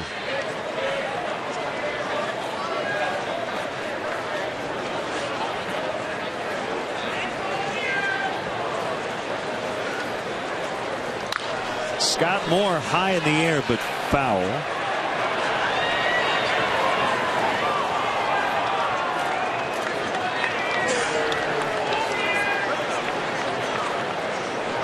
Funny, I hadn't seen Mark pitch in, 4 years?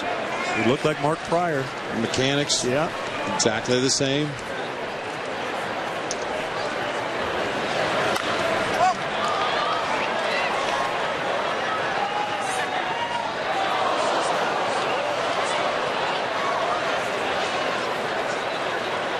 Mark Pryor is 30.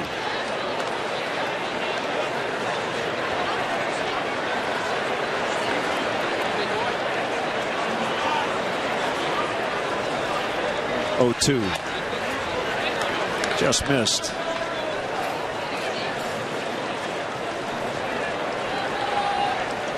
Jim Edmonds was returning to St. Louis. He decided to retire.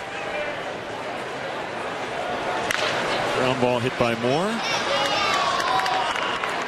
And you might hear about a few more retirements as some more cuts will happen around the major leagues, and a bunch of them coming certainly next week with the regular season starting. 2-1 Cubs.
Randy Wells came into spring training with something to prove, and he's been getting better and better. After giving up 2 hits in the first inning, he did not allow a base runner the rest of his day. He retired the final 18 men he faced and did not walk anybody. 7 strikeouts. A spring high for Randy Wells. So his 1.29 ERA should be in pretty good shape after today. Well, actually it went up to 1.35. These are all important outings for left-hander John Grabow. Recently got back up there. He's dealing with some shoulder stiffness. Pablo Sandoval busted his bat as he leads off the inning with a single. Second outing for Grabow since returning.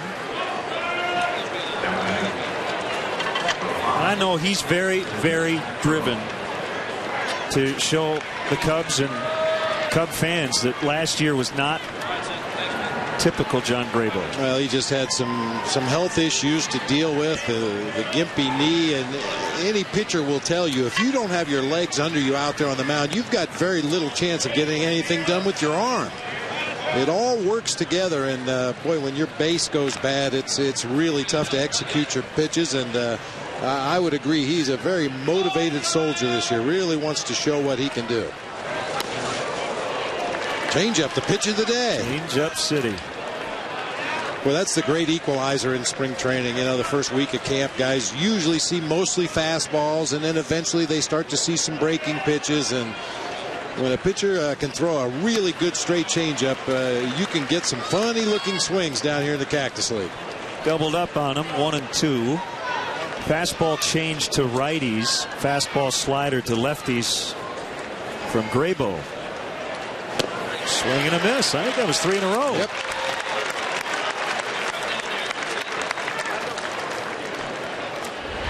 Well, Pat Burrell, no question about it, a dead fastball hitter, wants to pull that ball to left field. You could see that front shoulder fly open. That changeup just fading low and away, and Burrell comes up empty. Bob, in order to hit that pitch, first of all, you probably shouldn't swing at it because it did not end up in the strike zone, but you got to take that one the other way, right? Well, that's the theory, yeah, because otherwise you'll see exactly what happened to Pat Burrell. The front shoulder leaves, occasionally the backside breaks down, and your bat comes through the hitting zone at a very steep angle, really limiting your chances of making solid contact. So, especially with 2 strikes, guys think about taking off-speed pitches to the opposite field. You may get jammed badly with a fastball in those situations, but you're more likely to put a changeup in play if that's your approach. We've discussed this before, but it bears repeating, especially in March. For left-handed pitchers like John Grabow, tell the viewers why the repertoire is so different in that he's not going to throw changeups to lefties. Well, usually a changeup from a left-handed pitcher will end up in that down and in location to a left-handed hitter, and most left-handed hitters love that ball down and in. And the other side of the coin, against a right-handed hitter, you don't want to throw a breaking ball that's coming into the middle of the plate or maybe on the inside part of the plate. They're going to be just a little bit out in front of a breaking pitch, and a right-hander can hit a breaking ball a long way from a left-handed pitcher. So in order to minimize the chances of that happening, John Grabow throws very few sliders to righties and very few changeups to lefties. Ground ball not hit hard, but Scales will flip. Castro, and it's out of the glove of Moore. I'm not sure they would have had sureholds. No error. It'll be a fielder's choice.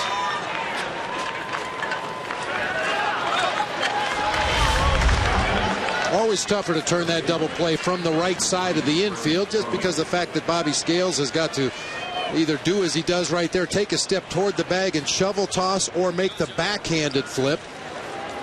Starlin Castro, very athletic, jumping and throwing at the same time. Unfortunately, pulls Scotty Moore off the bag, and I don't believe they would have had a chance to get Shearholes. He runs pretty good. Swing and a miss by Rowan, who has grounded out and been called out on strikes. By the way, the Giants and this, I guess, would be an endearing term. They're a bunch of freaks. Yeah, they are. Led by Tim Lincecum, and we mentioned Brian Wilson dealing with the oblique. You've got Aubrey Huff, who wore the rally thong all of last year. I would say this is kind of the tame split squad version. They left all the crazy nuts over in Scottsdale. Barry Zito is kind of a typical lefty.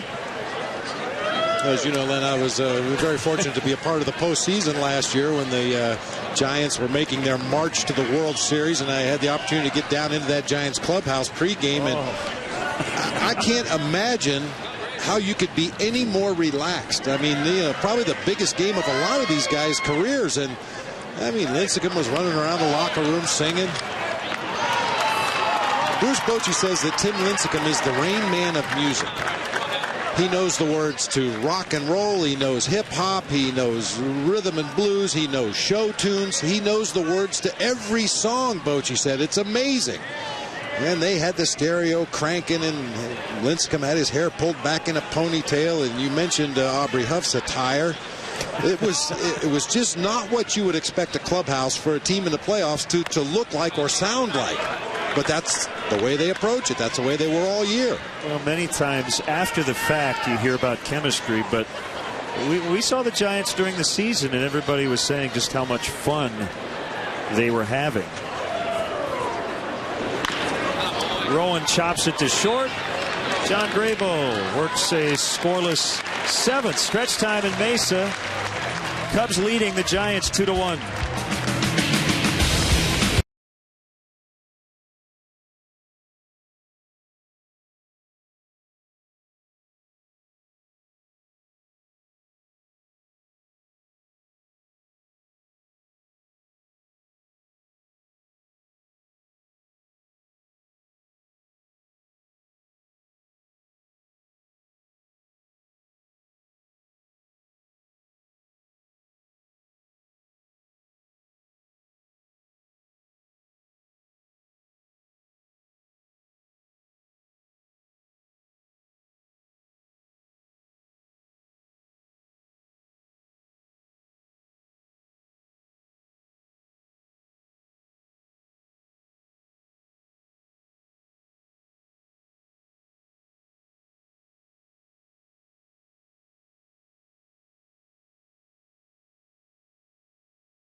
Looking for the perfect place to entertain your best customers and guests this summer? Why not bring them to the ballpark? The Mezzanine Suites, presented by Nuveen Investments, can accommodate anywhere from 15 to 55 guests. It includes food, beverage, and parking. To book your premier experience at the ballpark, visit www.cubs.com/suites or call 773-404-4200.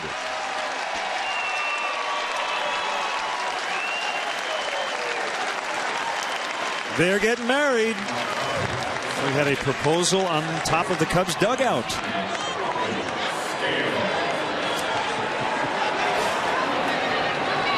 New pitcher for the Giants, Steve Edlifson. It's too early in the spring to offer advice. We'll save that for the regular season.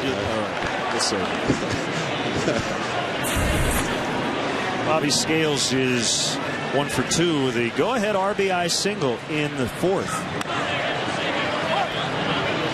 Boy, Edlifson with that low 3/4 delivery really gets a lot of sinking, tailing action on that fastball.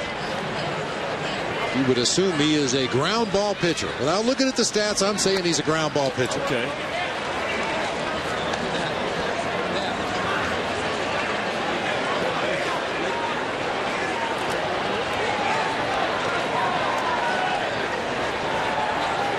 There's some changes for the Giants. And Scales grounds out. Burris still in there. And in general, we'll get to the changes as the ball is hit their way. We do know Justin Christian is in center. What do you think? I'll take your word for it. You know, I think it was 83. Hey, I had the wrong pitcher in the game the other day for about 2 batters.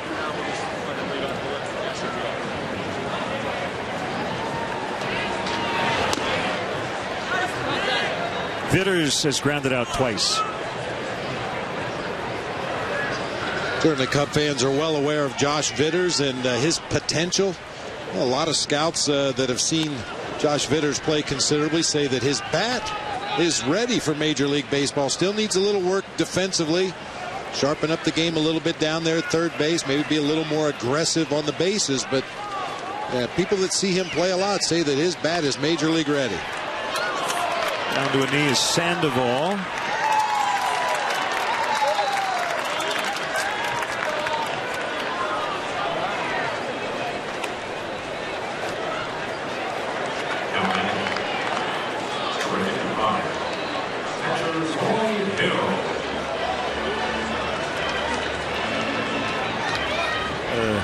License plate number out there left, Ben Copeland.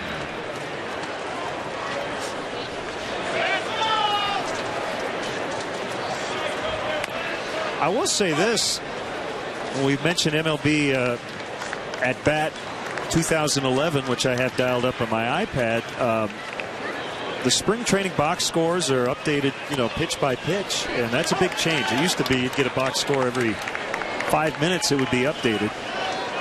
But with the technological advancements, we get a little more assistance. Trying to figure out who's playing where.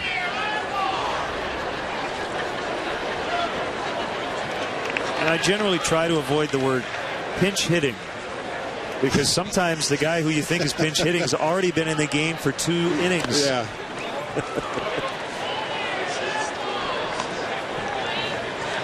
That is Blake DeWitt on deck.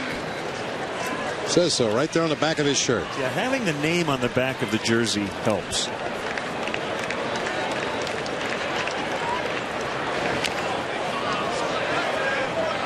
Still just got a piece of it. Yeah, the name definitely helps. We've talked a lot about Fitch Park just up the street where the Cubs minor leaguers work out. And, as you can imagine, with 2 A-ball clubs, a AA club, a AAA club, some rookie ball players down there, there might be 9 guys running around wearing number 18. So fortunately for us, they have their names on the back of their jerseys in minor league camp too. Well, we do have fun with it, but my biggest worry or nightmare is never getting a guy's name right. You get 2 or 3 at bats and you misidentify him the whole time. That's not the goal. We like to get it right.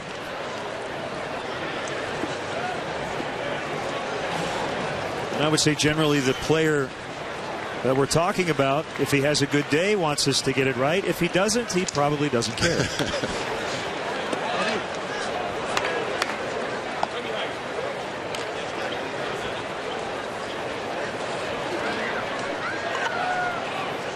With Coy Hill up there, Mike Quaddy has talked about this, and I'm sure you can relate. Said the one position guys he worries about, feels bad about more than any other, are the backup catchers, trying to all get them enough innings. Get enough innings behind the plate and the corresponding at bats at the plate. It's just not an easy thing to do. Obviously, that's a position that physically is very demanding, but you got to stretch your starter out and make sure he's ready to play 9 innings come opening day. We'll head off to the 8th. Cubs leading 2-1.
Wednesday, every point counts as the Hawks look to battle their way into the playoffs. Tune in as Chicago takes on the Florida Panthers at the UC. Don't miss the Blackhawks and Panthers. Wednesday at 7 on Comcast Sportsnet. Fans' best friend. Blackhawks are here playing the Coyotes tonight. I'm sure a lot of fans here at the ballpark are going to head over there. As Fernando Perez comes in to play center. Brought over from minor league camp. Ty Wright is playing left. Wellington Castillo, who's had a torrid spring at the plate, is behind it for Sean Marshall.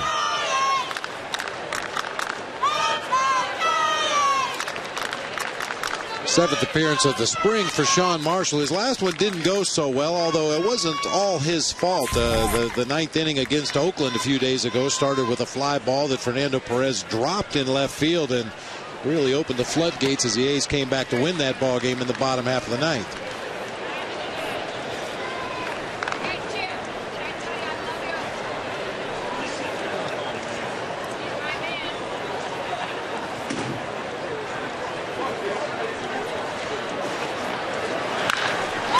Rolled into right. Ishikawa's aboard.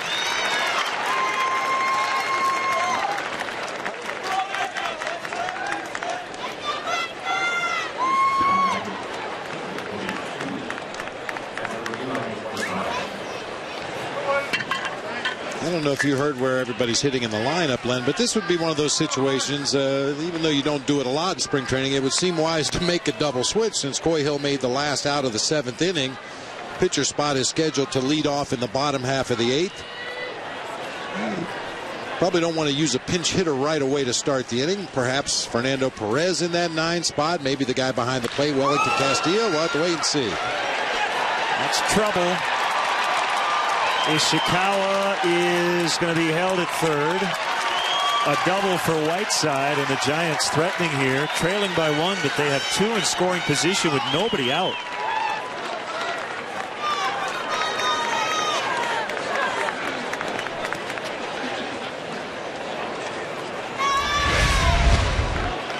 Eli Whiteside, as I mentioned, will be the backup catcher for the Giants this year, taking full advantage of every at-bat he gets here in spring training. Jumps on a Sean Marshall fastball and finds that left field corner. Nice play by Ty Wright to hustle that ball back into the infield and hold Ishikawa at third.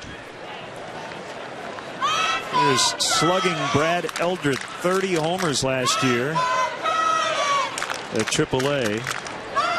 Bob, a record crowd here today. Really? 13,465, the largest single game attendance at Ho-Ho-Com Park. Very nice.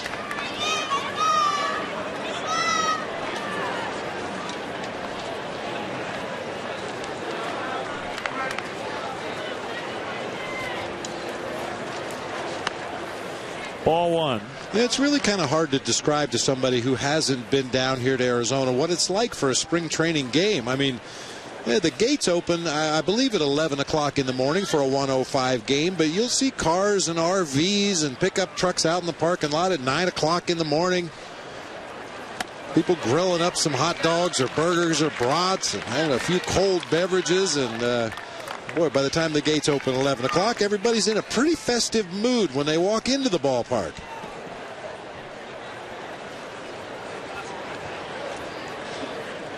Brad Eldred with 204 career home runs in the minors in 822 games. That's a strike. Talked last year. Sean Marshall throws his breaking pitches a lot more than his fastball. He'll throw his curveball more than his fastball, which can present some issues here in Arizona over the course of a month. Ball doesn't break quite as much. Gets away from Castillo. Ishikawa's in, and it's tied 2-2.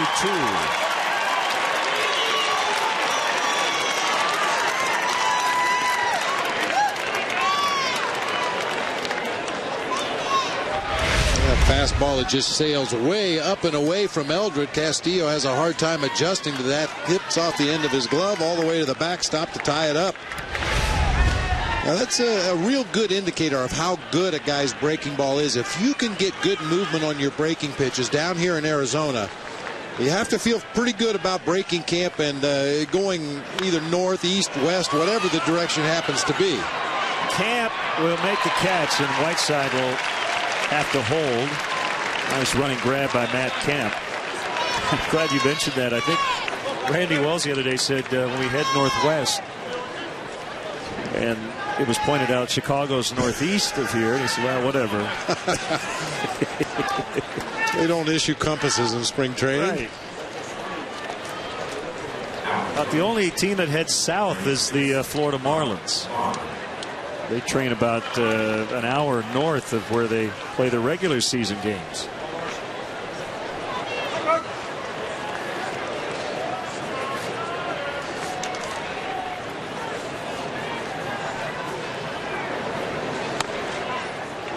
Infield in now with 1 out.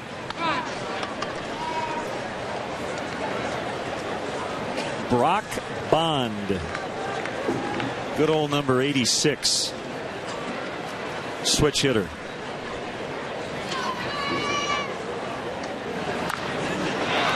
Fought that one off.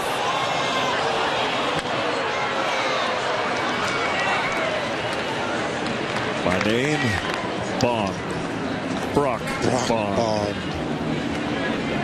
That's a good baseball name. It is. He's been wearing 3 numbers on his back.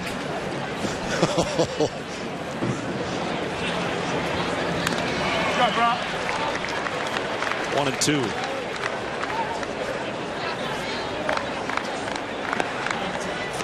He's from St. Louis, went to Mizzou.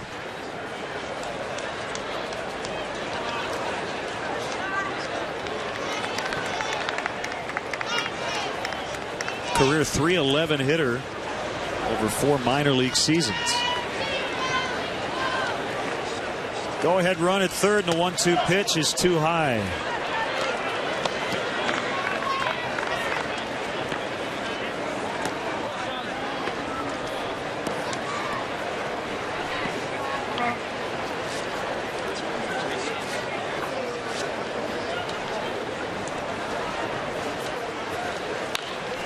Popped up. Scott Moore makes a catch. Whiteside about a third of the way down the line, and he has to hold.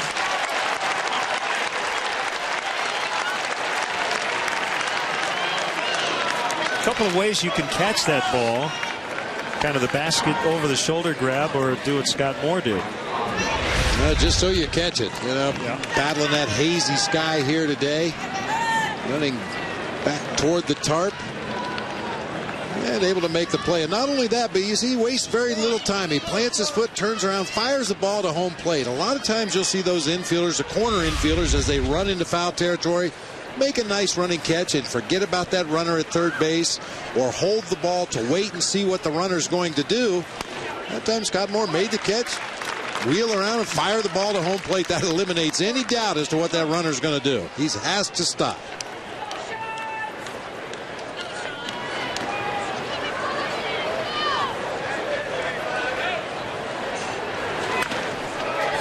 Longtime teammates Marshall and Fontenot. But by and large, when Mike gets in the box and Sean is on the mound, Sean's thinking about the glove. Fontenot's just trying to focus on getting a good pitch to hit. Fontenot probably scouring his memory banks right now. For Sean Marshall, what's he like to throw to? Did he throw the curveball 0-2, or did he throw a high fastball to set up the curveball? Come on, Mikey. Come on, Mike. Sometimes it works to your advantage when you've played behind a pitcher. You see certain patterns, certain things he likes to do, but other times it can get so deep into your head you start overthinking the at-bat.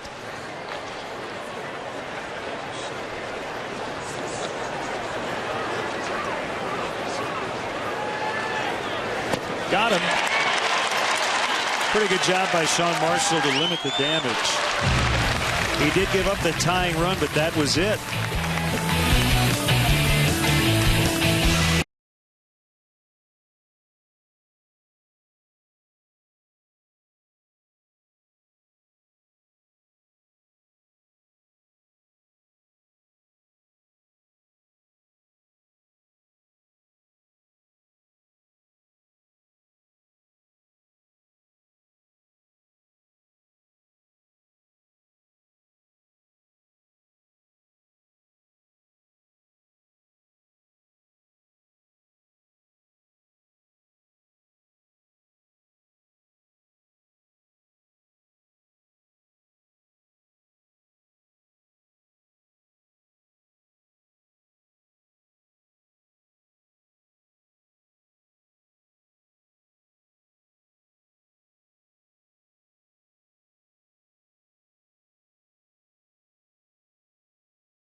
Time for our Home Depot doing more on defense. It came very early in the ball game today, back in the top half of the first inning. Starlin Castro going deep in the hole on a ground ball by Pat Burrell. Good plant, strong throw, gets it across the diamond in time to get Pat Burrell.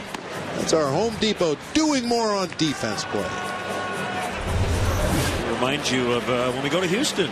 We just change the lyrics. Deep in the hole at shortstop. I think those were the original lyrics. Yeah, it's a baseball song. Yeah. You remember this guy? Mark Kroon. He has pitched for 3 major league teams, but he is returning to the United States after a 6-year stint in Japan. He was a star closer for 2 different teams, Yokohama and Yomiuri. So he was a Giant there. 177 saves over those 6 seasons. Former Padre, Red, and Rocky, Mark Kroon. I remember his name when he played with the Padres, but can't say I remember much about him. But here he is again, another go-round, trying to make a major league roster. Bond stays into play second.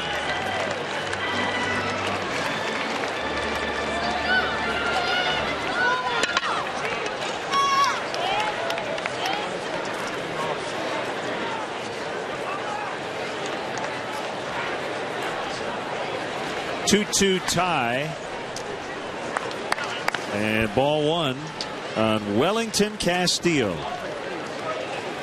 Well, I hope he can snap out of it here this at bat. Yeah, he's made 4 outs this spring. Hitting a cool .733. 11 for 15. Wow.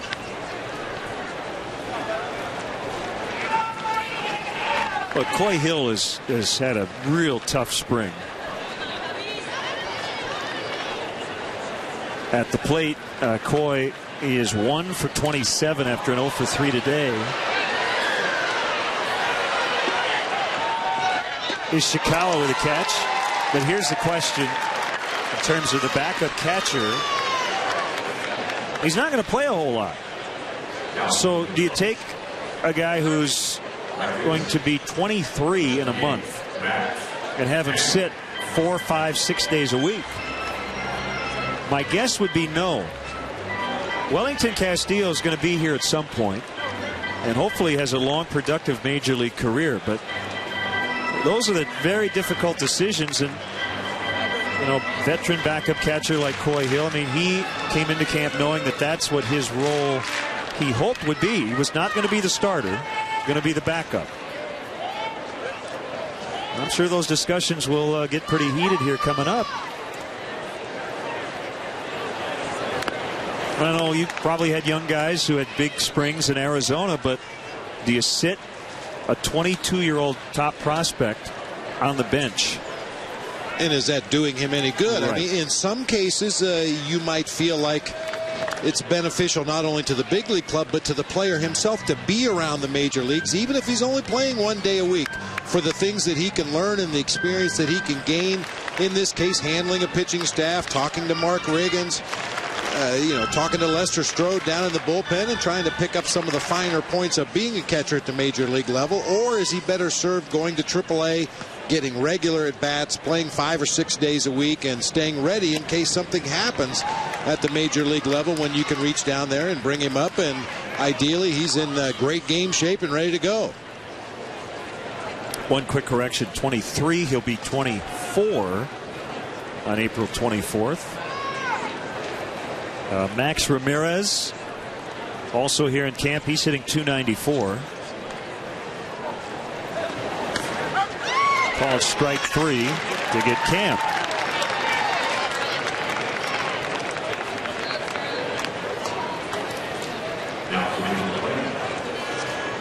Hey, know a newborn Cubs fan? The Newborn Fan Club is the perfect gift to showcase what it means to be a Cub for life. Receive a customized photo announcing the birth on the Wrigley Field marquee, a Cubs birth certificate, Cubs baby stocking cap, and a Cubs Rookie of the Year onesie.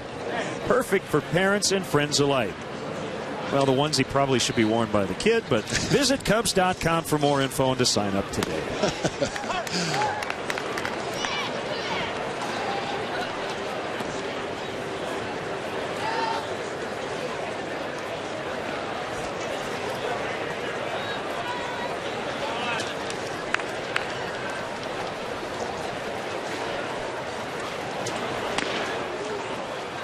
Missed to Castro. 1-1 the count.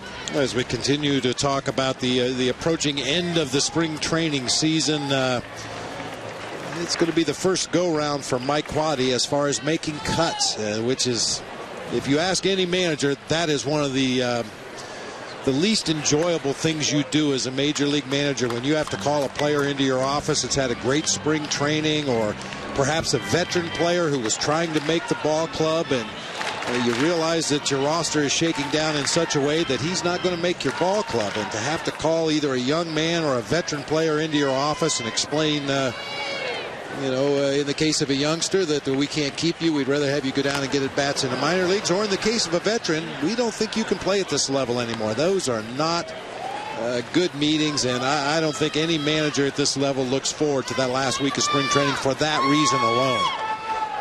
Chatting with Mark O'Neill, the Cubs head athletic trainer. That's another thing major league managers don't like. Not that we don't like Mark O'Neill. I'm sure Mike Quade loves Mark O'Neill, but boy, when your head trainer comes out and starts talking, that's usually not good news. Well, to be lucky than good sometimes. Starlin Castro didn't hit it hard, but hit it in the right spot. And Starlin Castro will get his share of base hits like that over the course of the season, because he keeps his bat in the strike zone for a long time. You can see him reach out there, kind of bend over at the waist and extend his swing, able to get just enough of it to dunk it into center field for a base hit.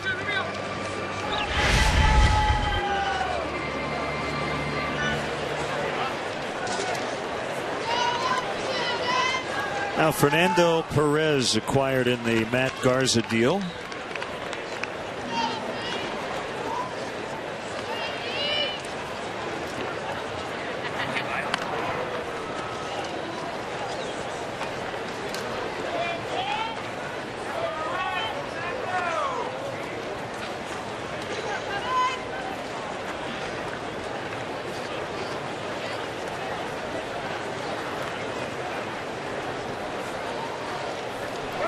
There goes the runner. Castro got a really good jump, but the throw's even better. Eli Whiteside with a bullet to Fontenot, and they get Castro at second. 2-2.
Thursday, Cubs and Sox square off on Comcast Sportsnet. Tune in as Chicago's rivals face off for the last time until June. Don't miss Cubs and Sox Thursday at 4 right here on Comcast Sportsnet. Fans' best friend. Well, Jake Peavy has been shut down. Feeling some pain after his outing yesterday. Possible rotator cuff tendonitis. Carlos Marmol. Those kind of numbers we expect to see from Carlos Marmol. 6 innings of work, has only given up 3 base hits. None of those were hit particularly hard. struck out 9 batters, well better than 1 an inning, and he's walked a man per inning. We're in the 9th. Generally, the way it goes is if you're tied after 9 in spring training, you play 1 more inning, and then that's it. No matter what. All depends on how many pitchers each team has. The Giants are a split squad today. Way up in the air. That one might bring rain. That was like a Ray Guy punt with the hang time. Yeah, really get a stopwatch on that thing. I think Mark McGwire, of guys I have seen regularly, hit the highest pop-ups I had ever seen. Was there a guy you played with or against who could just hit the mammoth P6? You know, on a given day, it could be just about anybody in the lineup, but usually it's the big guys in the middle that have a slight uppercut swing, trying to generate some loft and get that ball up in the air to the outfield. And when they get under it just a little bit and hit those towering pop-ups, especially down here in Arizona. And that's as a catcher, that's when I was telling everybody on the infield, you're all right, you got plenty of room. You're okay, you got it. Bob Albrecht, our director, threw out Dick Allen. Jim Angio mentioned Jim Thome. Well, see, Tomey's got that prototypical power hitter uppercut. Yeah, if he gets under it just a little bit.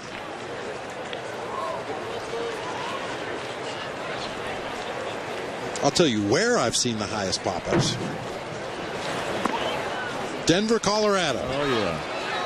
Well, we talk about how the ball carries there because of the elevation. Is it elevation or altitude? I got a nasty letter about that one time. I think it's elevation. Okay, sure. Yeah, well, because of that just say thin air. altitude because you'd want to get another letter. Yeah.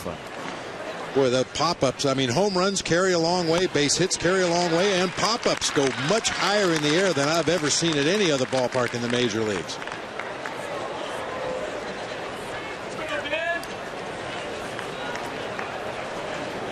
I tried to hit some high pop-ups. Well, I guess even a short pop-up would be the highest in the majors at Coors Field because you're a mile high up to start with. 2 outs.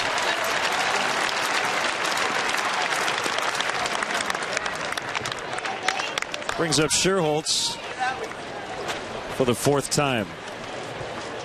The Cubs and Giants will play 9 times in the regular season, the most meetings since they played 9 times in 2000. 6 of the 9 will be at Wrigley.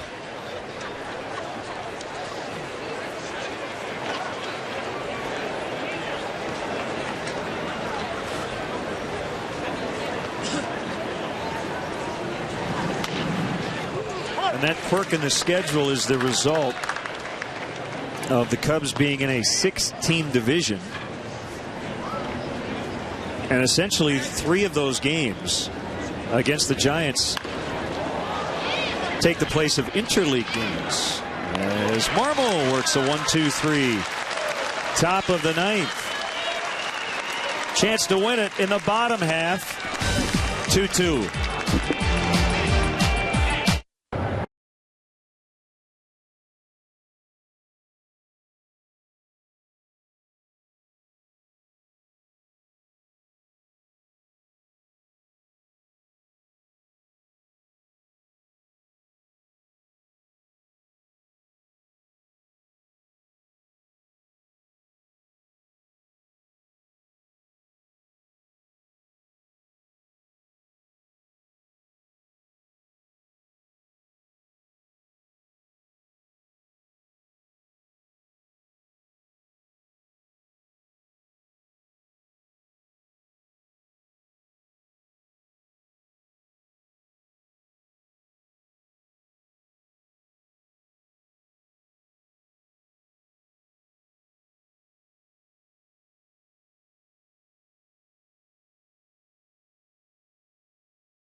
To host your best customers and guests every game. Join celebrities, Cubs legends, and Chicago's top executives with season tickets in the PNC Club of Chicago.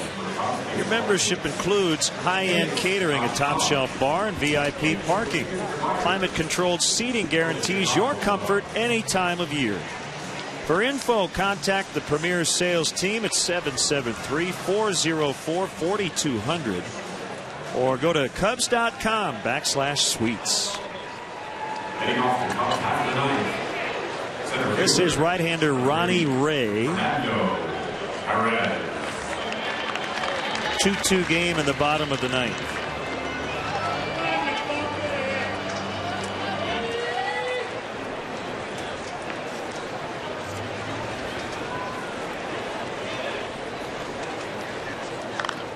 See if Perez can get on, steal a bag.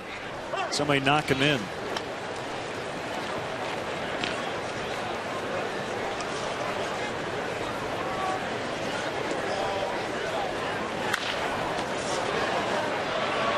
Fontenot gets him by half a step.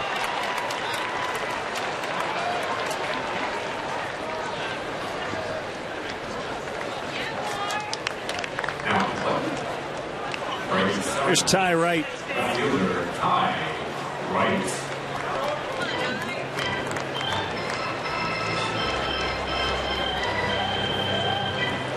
Cubs have had pretty good luck this spring with the guys without a name on the back of their jersey coming up big late in ball games. Saw DJ LeMahieu hit a game-winning home run earlier this spring. Brian LaHare has come up with some big hits late in games to help the Cubs win.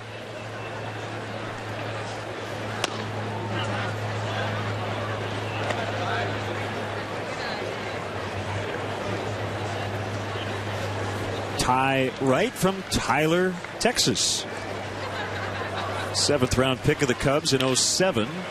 Fontenot again, knocked it down, has time.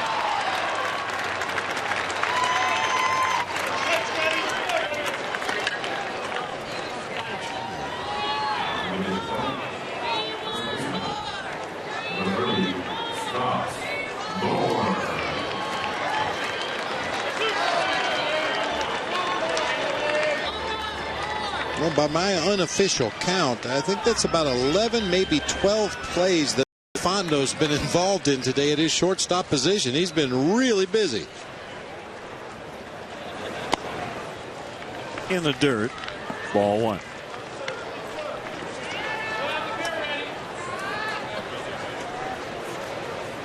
Ray has been in the Giants chain since 05. He's been pitching in the minors since 2002. He started with the Angels, 14th round pick. He's been around a while.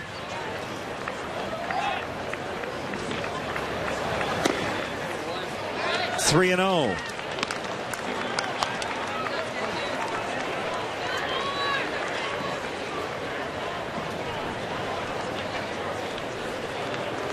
.6'3", 190. He's from St. Louis.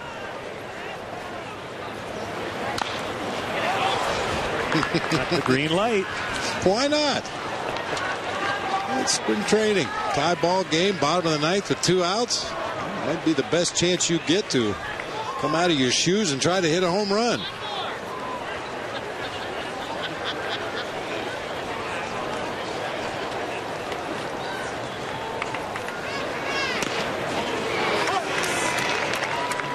Three and 2.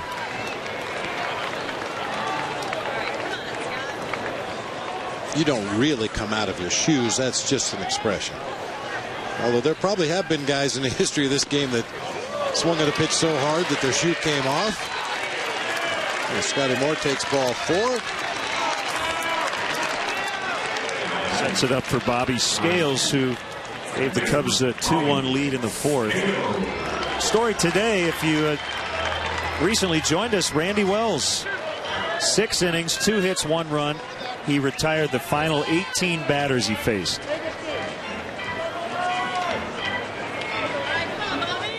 Pinch runner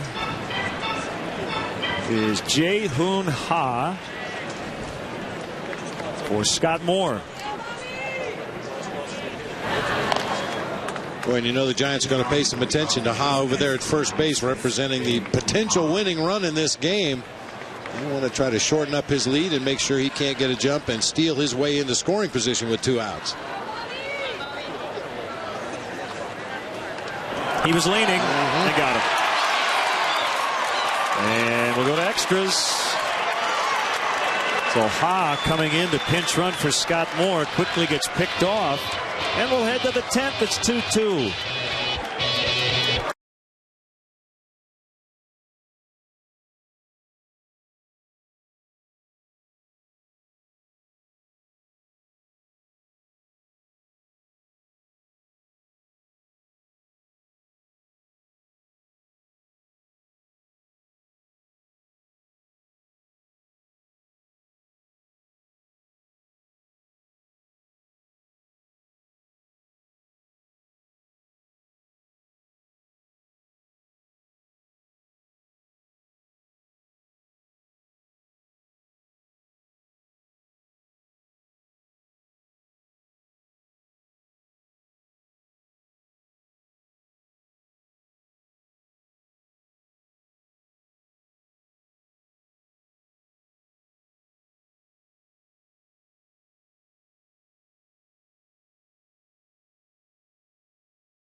Destinations, a preferred baseball trip provider of the team, provides fans with the most unique, behind-the-scenes VIP game experiences available. Each package includes great tickets, first-class hotel accommodations, a special Cubs gift bag, a tour of the ballpark, and a private meet and greet with a current Cubs player. For more information, visit Cubs.com. Max Ramirez, a catcher, going to play first. And hard-throwing righty Marcos Mateo will pitch here in the 10th. 5th appearance of the spring for Marcus Mateo. Has been pretty good in his previous 4 innings. Only 2 base hits allowed. He has walked a couple of batters. Cub fans will remember him from last season. Pitched in 21 ball games. Big-time strikeout pitcher, 26 punch-outs in 21 2/3 innings. However, he did walk 9 batters and gave up 6 home runs in 21 innings. Throw to first, not in time. Starlin Castro with an error as Justin Christian is aboard. Starlin not happy with himself. You don't see him show a ton of emotion, but that time he did. Still just a little bit tentative on that ground ball. It was hit right at him. Gets his position right there. It just took a bad hop and came up into the midsection. He tried to cradle it against his chest with his glove. Unfortunately, it dropped to the ground, and Christian got that down that line pretty good.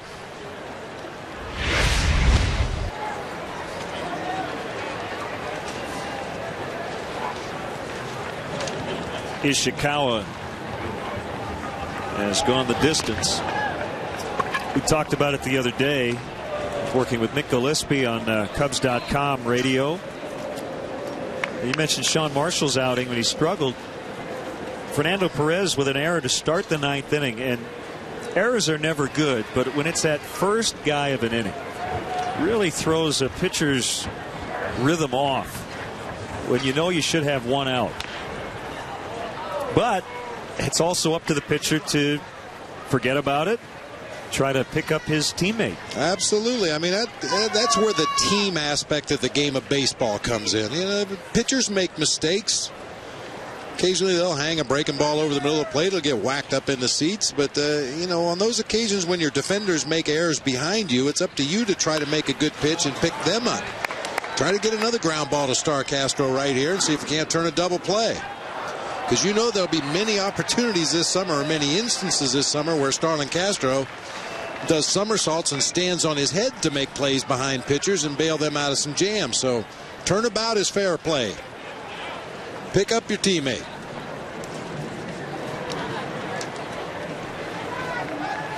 A ball and a strike on Ishikawa. Step off by Mateo.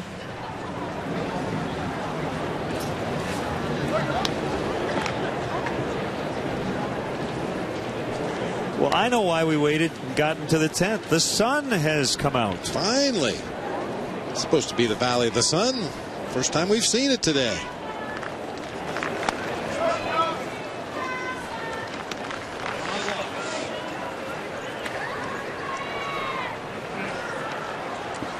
Not many have left. Record crowd here at Hohokam. Well, where would you rather be? Well over 13,000 in the ballpark.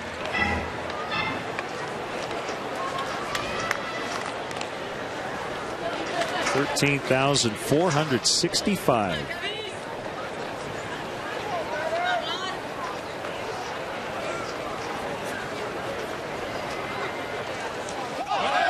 Runner goes.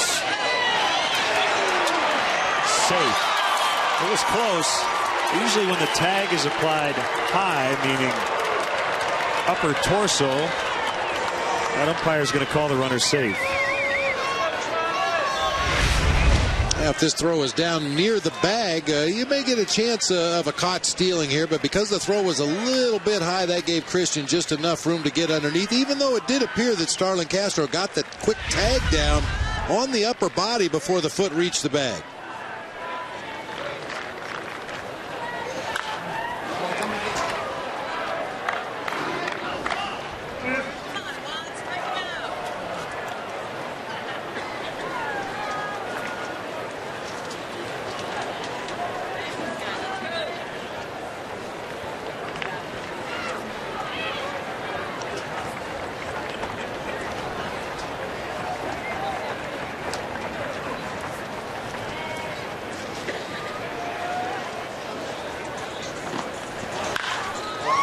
Foul by Ishikawa.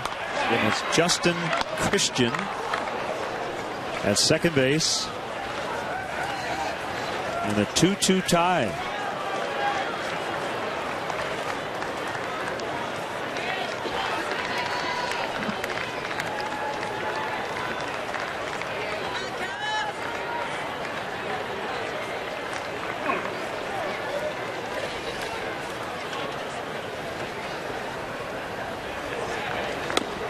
And he walked him.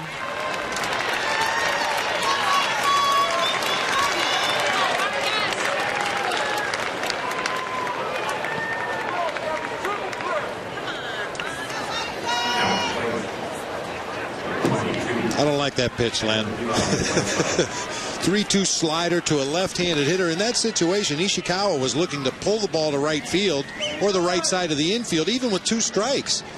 But Mateo was overpowering him with fastballs away. He couldn't get around on him, fouling balls off to the third base side.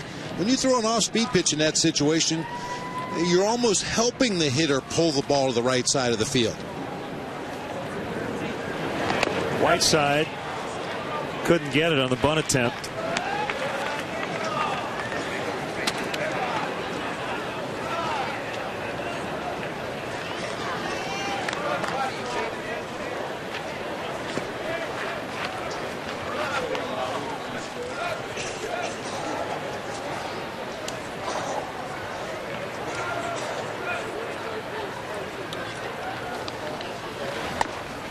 Fastball away. 1-1. That's what we were talking about earlier, Len, how you can't really put too much emphasis on numbers in spring training. I mean, you've got Josh Vitters at third base. You've got a catcher in Max Ramirez at first base. You've got Bobby Scales at second base and Starlin Castro, who will be the opening day shortstop. And so you got a catcher behind the plate that's probably going to open the year at the minor league level. Fair ball, throw to third, one there, throw to first late. You know, my point being, if you had your regular lineup out there, guys who are more familiar with each other, they're certainly more familiar with playing the position. you got a better chance of doing the right thing defensively. But when it's kind of patched together with a minor leaguer here, a guy playing out of position there, that's when mistakes can occasionally occur. And certainly the timing will not be as tight as it will be when you have your regular lineup out there. Good play to get the lead runner.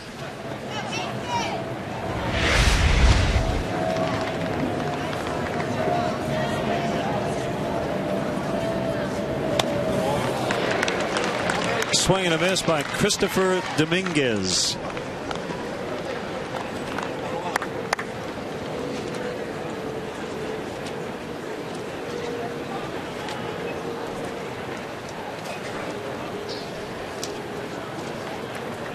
Two on, one away, and a 2-2 tie in the 10th. Swing and a miss. Nasty slider, 0-2.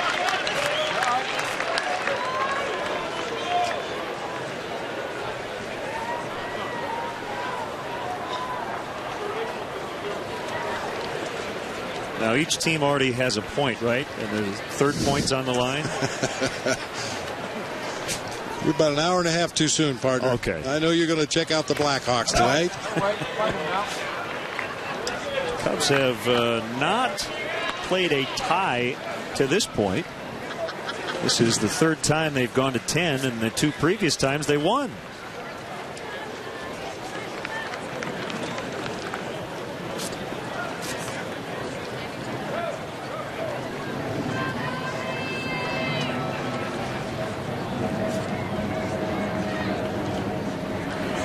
Swing and a miss.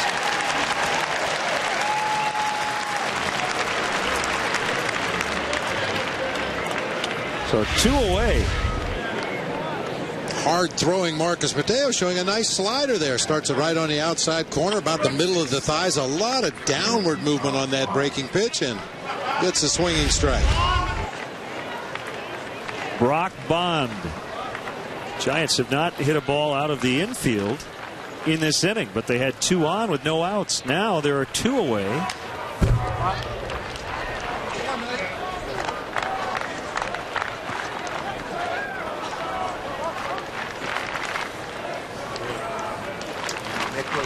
Well, if you're a Cubs infielder right now, you're telling yourself, maybe telling the guy standing to your right and left, make sure to knock it down. If you cannot field a ground ball cleanly, but you can get to it with a dive and keep that ball on the infield and keep that go-ahead run from scoring, that's exactly what you'd like to do.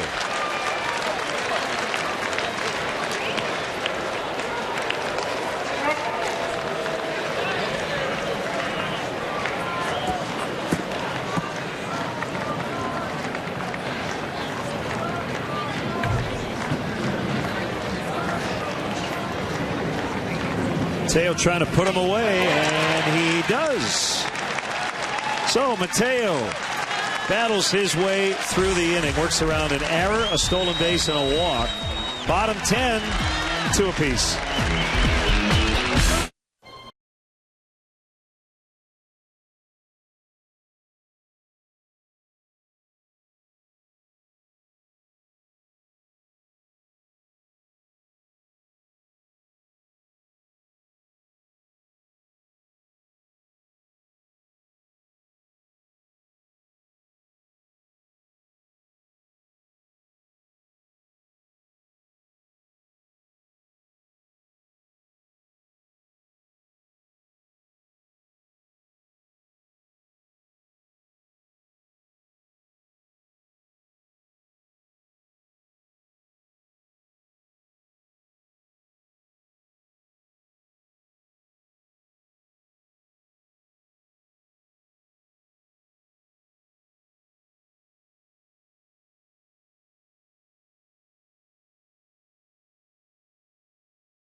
Pledge your allegiance to the Cubs by becoming a member of the Cubs Club, the official fan club of the Chicago Cubs. This year's Cubs Club features a new Bleacher Crew tier and an improved Marquee tier. Members will enjoy exclusive perks, experiences, and merchandise throughout the 2011 Cubs season.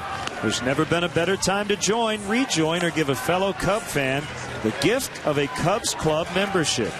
To join today, visit Cubs.com.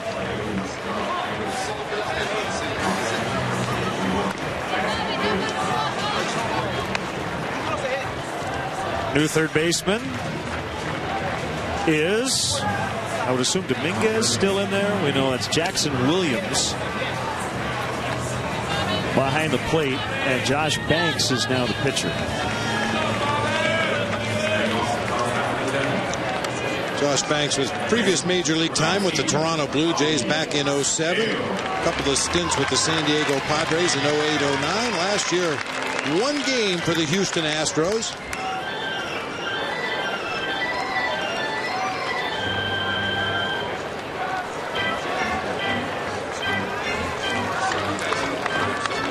Remember a couple hours ago I told the story about going over to Fitch Park this morning and running into Josh Vitters on his way over here, and told me he was going up to Hohokam to slug a homer. So Josh Vitters is going to get an opportunity. Second hitter in the inning here after Bobby Scales.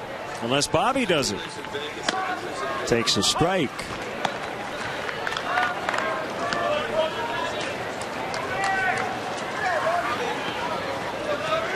By the way, for people who care, the vernal equinox is coming up in less than an hour. Base hit to the right. Bobby Scales is on, representing the winning run. So that means spring is really here. Finally. A hard grounder to that right side. Big sweeping breaking ball making its way back toward the middle of the plate. Scales is able to shoot it past Ishikawa into right field for a leadoff single.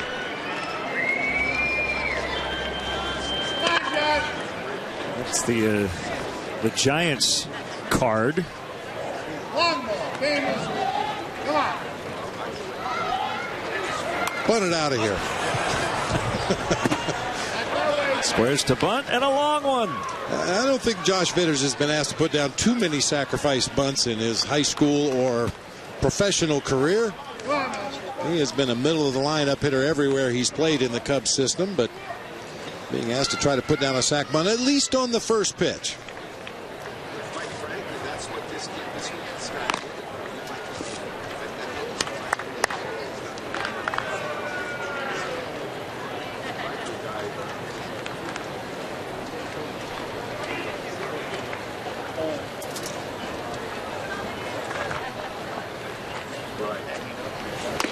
Outside as Williams thought about a throw to first. Well, more pitching injury news. Joel Pinheiro of the Angels had to leave his AAA outing today with tightness behind his shoulder. Mentioned Jake Peavy's situation. Walk off home run.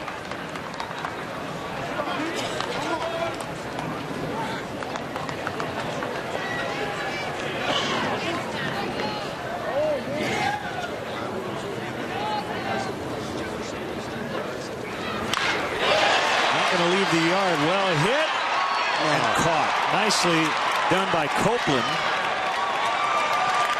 the left fielder. That ball was struck very well by Josh Vitters, but then Copeland left his feet, made the grab. A sinking line drive, looked like it had a lot of topspin as it got out there into left field, but Copeland never quit on the ball, came in and made a nice diving catch coming straight in. If that ball gets by him, it's ball game Cubs.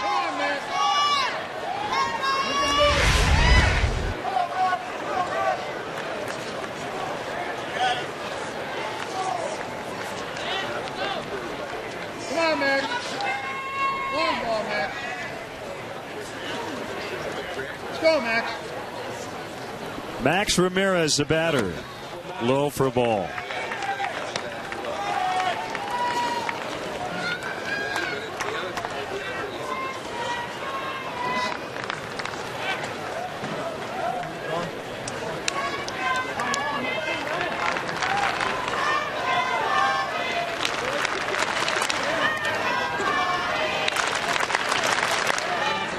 It's that situation, Len. If you feel like you're going to hit into a double play, strike out. Some advice I got early on in my playing career from Reggie Smith when he came over to the Giants toward the end of his career, and he said it to me with a straight face from the on-deck circle, and I wasn't sure if he was serious or not. I felt like I was going to hit into a double play even when there was nobody on base.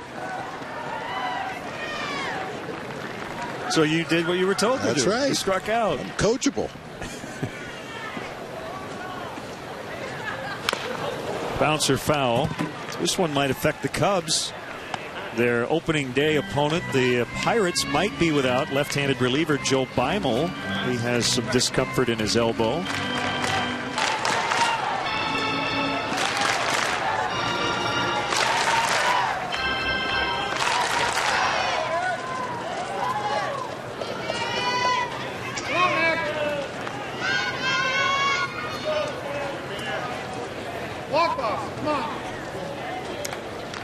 There goes Scales, and he's going to get second as Williams could not make the exchange. Bob, as a catcher, when you're catching the ball on a stolen base, how do you catch it and pull it out without that happening? That happens more often than you think.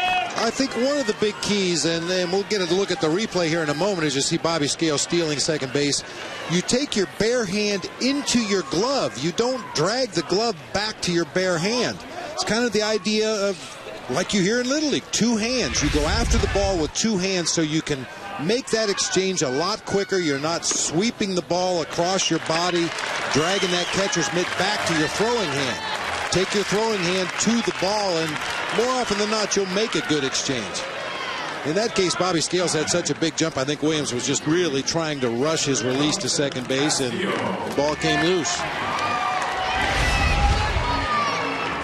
Well, the idea is to go after that ball with both hands. You see, he snatches and then drags the ball back to his bare hand as he was raising his bare hand, getting into a throwing position. Very tough to do that consistently well. Strike to Castillo. Played a rare out as he fouled out in the 8th. He's due.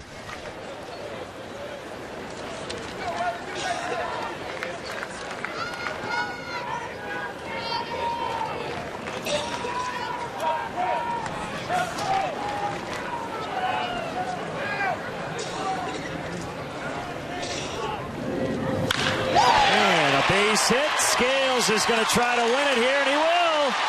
As he crosses the plate, the ball got past Christian out in center field. Wellington Castillo just keeps on hitting.